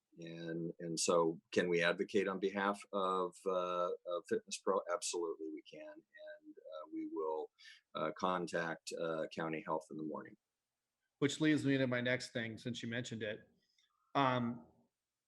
You know, I understand what you're saying, and I understand where it comes from, Tom. When you say, your role as city manager is to advise certain things, and you say we have no authority. But this, whether or not people have authority to do things, is such a gray area right now with cities and counties all over. We see people doing all sorts of things. We had 55, had 24 comments of people asking us to do something. We had a brief discussion about it. We all went around and said, oh yeah, we feel sympathetic to you. We're sorry. And it's just too bad, blah, blah, blah. And then we did nothing. We didn't decide to try to, do something further. We didn't decide to bring this back talk about what sort of action can we get creative? What can we do? We didn't talk about any of that. And here we are just making our little comments around the end of the meeting, like nothing happened. And we're not doing nothing. And I'm not going to go home tonight with that just being the end of it. I'm sorry. I'm hoping that John, what exactly do you propose? I mean, you have all these ethereal things to say, but you have nothing concrete. You really don't. You don't. Mr. Mayor, excuse me, but I have the floor. I'm talking. I'm not making sense. I'm not making any sense at all, Sean. Mr. Mayor. Council Member Campion, can you give him a chance, and when your turn came in? Sure. You'll get your turn to speak. Thank you. I think we need to be looking at all options. We need to have our city attorney look and see what can be done. I would be open to anything look, I actually did some looking around between during the meeting. I actually reached out to the city of Atwater. I have the resolution that they passed. It's very interesting the way it reads. I think we deserve to look at it. I think we need to be looking at things like a chess game. What is our next move? If we're still sitting in neutral in phase 2B in 2 weeks or 3 weeks from now, we need to be able to do something for our businesses. The choice is not do nothing. We can't just do nothing. I refuse to accept that. You can accept that, Kurt, but I think we need to be creative and think of what can we do. It could be anything from, what somebody suggested. Maybe our law enforcement should be maybe just focusing on, the ridiculous policy of people being released from prison earlier or from jail earlier on zero bond and all that. I don't know that our law enforcement has the resources to be out policing the businesses. I mean, that's not our job to do that.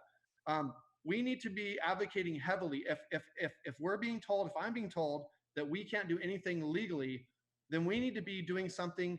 If we can't break the rule, we need to be bending it as far as we can bend it and still be within our means. And that's what I like to see happen. I'm not going to just, talk about this every meeting about, oh, it's just too bad about this business. And it's just too bad.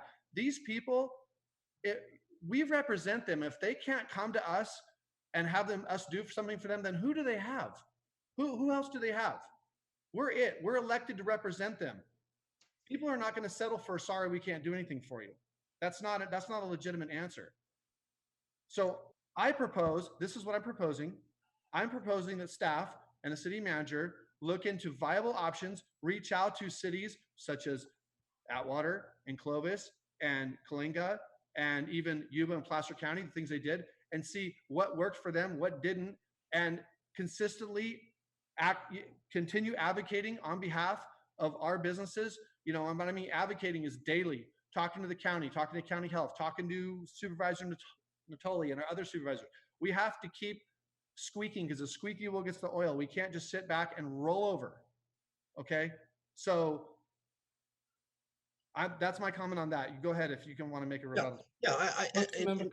To your point, I've talked to Randy, and my first comments to him were, you need to contact the facility in Elk Grove and find out how they did that, and you need to get a copy of that plan. So that's number one. He needs to start and help himself, and I think that's where it starts. I agree with you to the extent that the city works and helps with these people within the confines of the law, but what you were advocating sounded like it was something different. As long as it's within the confines of the law, I have no problem. What laws are these people breaking? I'm talking about the orders that were issued by the state. I'm asking you, and those which are issued by the county. Those I would not support the city's staff looking for alternatives which are essentially illegal.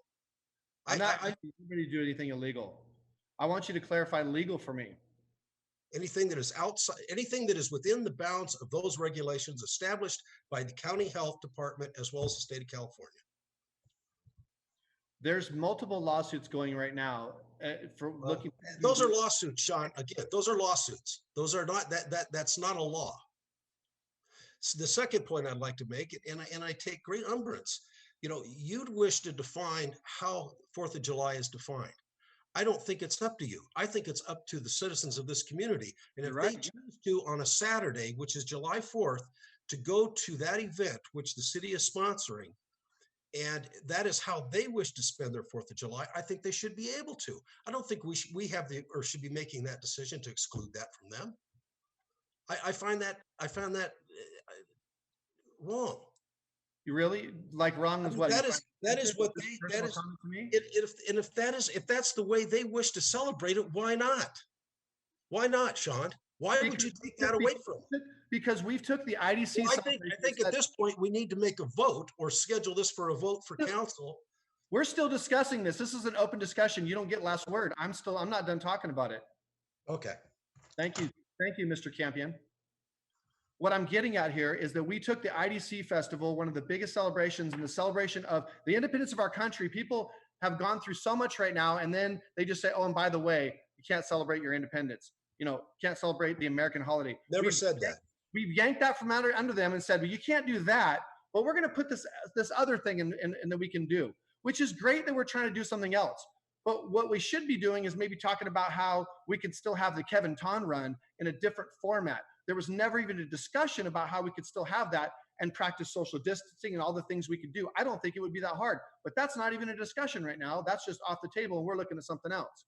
So all I'm saying is, great. We're going to do this other event. It's going to be a great event, I'm sure, and it's going to celebrate our military and our first responders and nurses and everybody else that's done great things for our community, and that's awesome. But what I don't want to do is act like we're trying to replace the 4th of July celebration.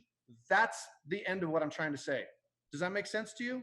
I don't think it's a replacement. It was a matter that a financial decision had to be made at a time when it came to making a decision whether we're going to go ahead with the IDC or not. And it still doesn't look like that would even be feasible today, based on what the existing regulations are. So I think it was the right decision. But whether it's a popular decision or not, Sean, is another thing. And again, was it a decision by you? Did you have input on that decision, Kurt? Were you asked? Sean, this council could have brought that forward. Sean, you could have brought it forward to ask for a vote to have it reversed, couldn't you? Both council members. So by non-action, you agreed with it. Both council members, I have a question. If we are, we are running a council meeting, please do not disturb each other.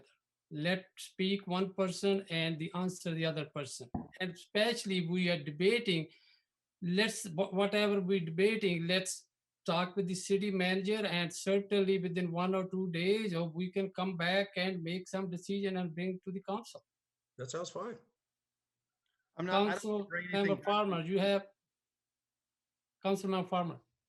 All I'm simply saying is that I wish we would have had time, input, open discussion. It would have been an agenda item formally that we could have discussed canceling the IDC and in lieu of that doing something different. There was ideas that were being floated around. We never had a chance to even discuss them. There's been other cities that are doing things that I think are great ideas that would have conformed with the shelter in place orders should they still be in place by July 4th. But we weren't even allowed to discuss that. So I don't want to bring it back and discuss it more. It's been done deal. I don't want to waste staff time revisiting and trying to figure out. It's what it's done is done. I'm simply stating for the record that I wish we would have talked about it. On another note, before we're done, I just want to say that I'm never suggesting doing anything illegal. Okay. I'm suggesting advocating for our business in the strongest manner possible and not just saying, well, we can't do anything and that's all we can do and we're just going to do nothing. And don't sit there and say we're going to write another letter and we're going to do this and that. It's just not strong enough. And if you don't agree with that, that's your choice, Kurt. We agree to disagree. I'm just simply stating what I want. Don't come at me and accuse me of wanting to do anything illegal or me wanting to do something, because that's not what I'm insinuating. So I'm sorry you interpreted it wrong. That's it. That's all I have to say. Oh, All right. Any other council disagree with member, any other comment? I'd like to be able to respond to that, Mr. Mayor. Okay, go ahead. In that I believe that the staff has done an outstanding job in advocating for this community and the businesses. And to suggest anything less, I think is wrong. Duly noted. I have a comment, Mr. Mayor. Yeah, go ahead. If I may. Vice Mayor Lozano. It'll be very short. I've been advocating, and we brought it back last meeting with very little council discussion about conduct. And I am extremely disappointed in the conduct of our council tonight under comments by city council members and future agenda items. I think we went way off base. I think we were potentially in the area of violation of the Brown Act by having continued discussion about items.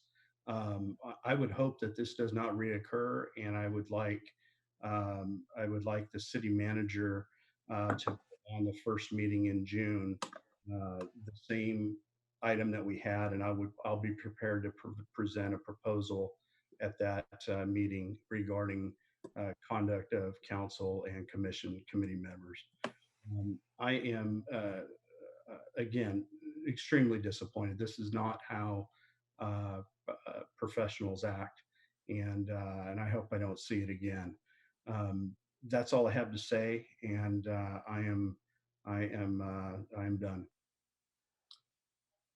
And so I'd just like to ask if, Mr. Mayor, I'd just like to ask if there's a consensus of the council to bring that item back. Actually, let me put this way, because actually yes, we will bring more, but next to we have a lot of other important things to bring to the council. So we will bring that, and Vice Mayor Lozano already asked us, so we can bring that discussion. We will discuss and bring that in soon. Well, I was just wondering if there was at least a consensus of the council, since that's typically how we do that. And if there is, then absolutely it'll okay. Yes, very good. I'm seeing enough head nods now. Thank you. Sure.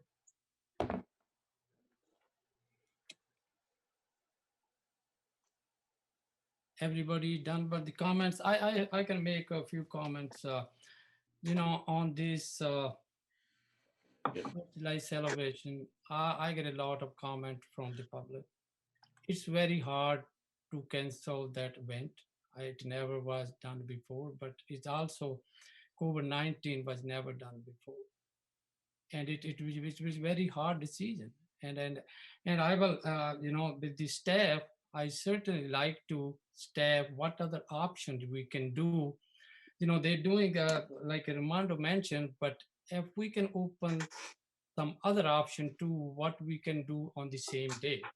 There is some other cities doing like in Elk Grove, there's some other city doing.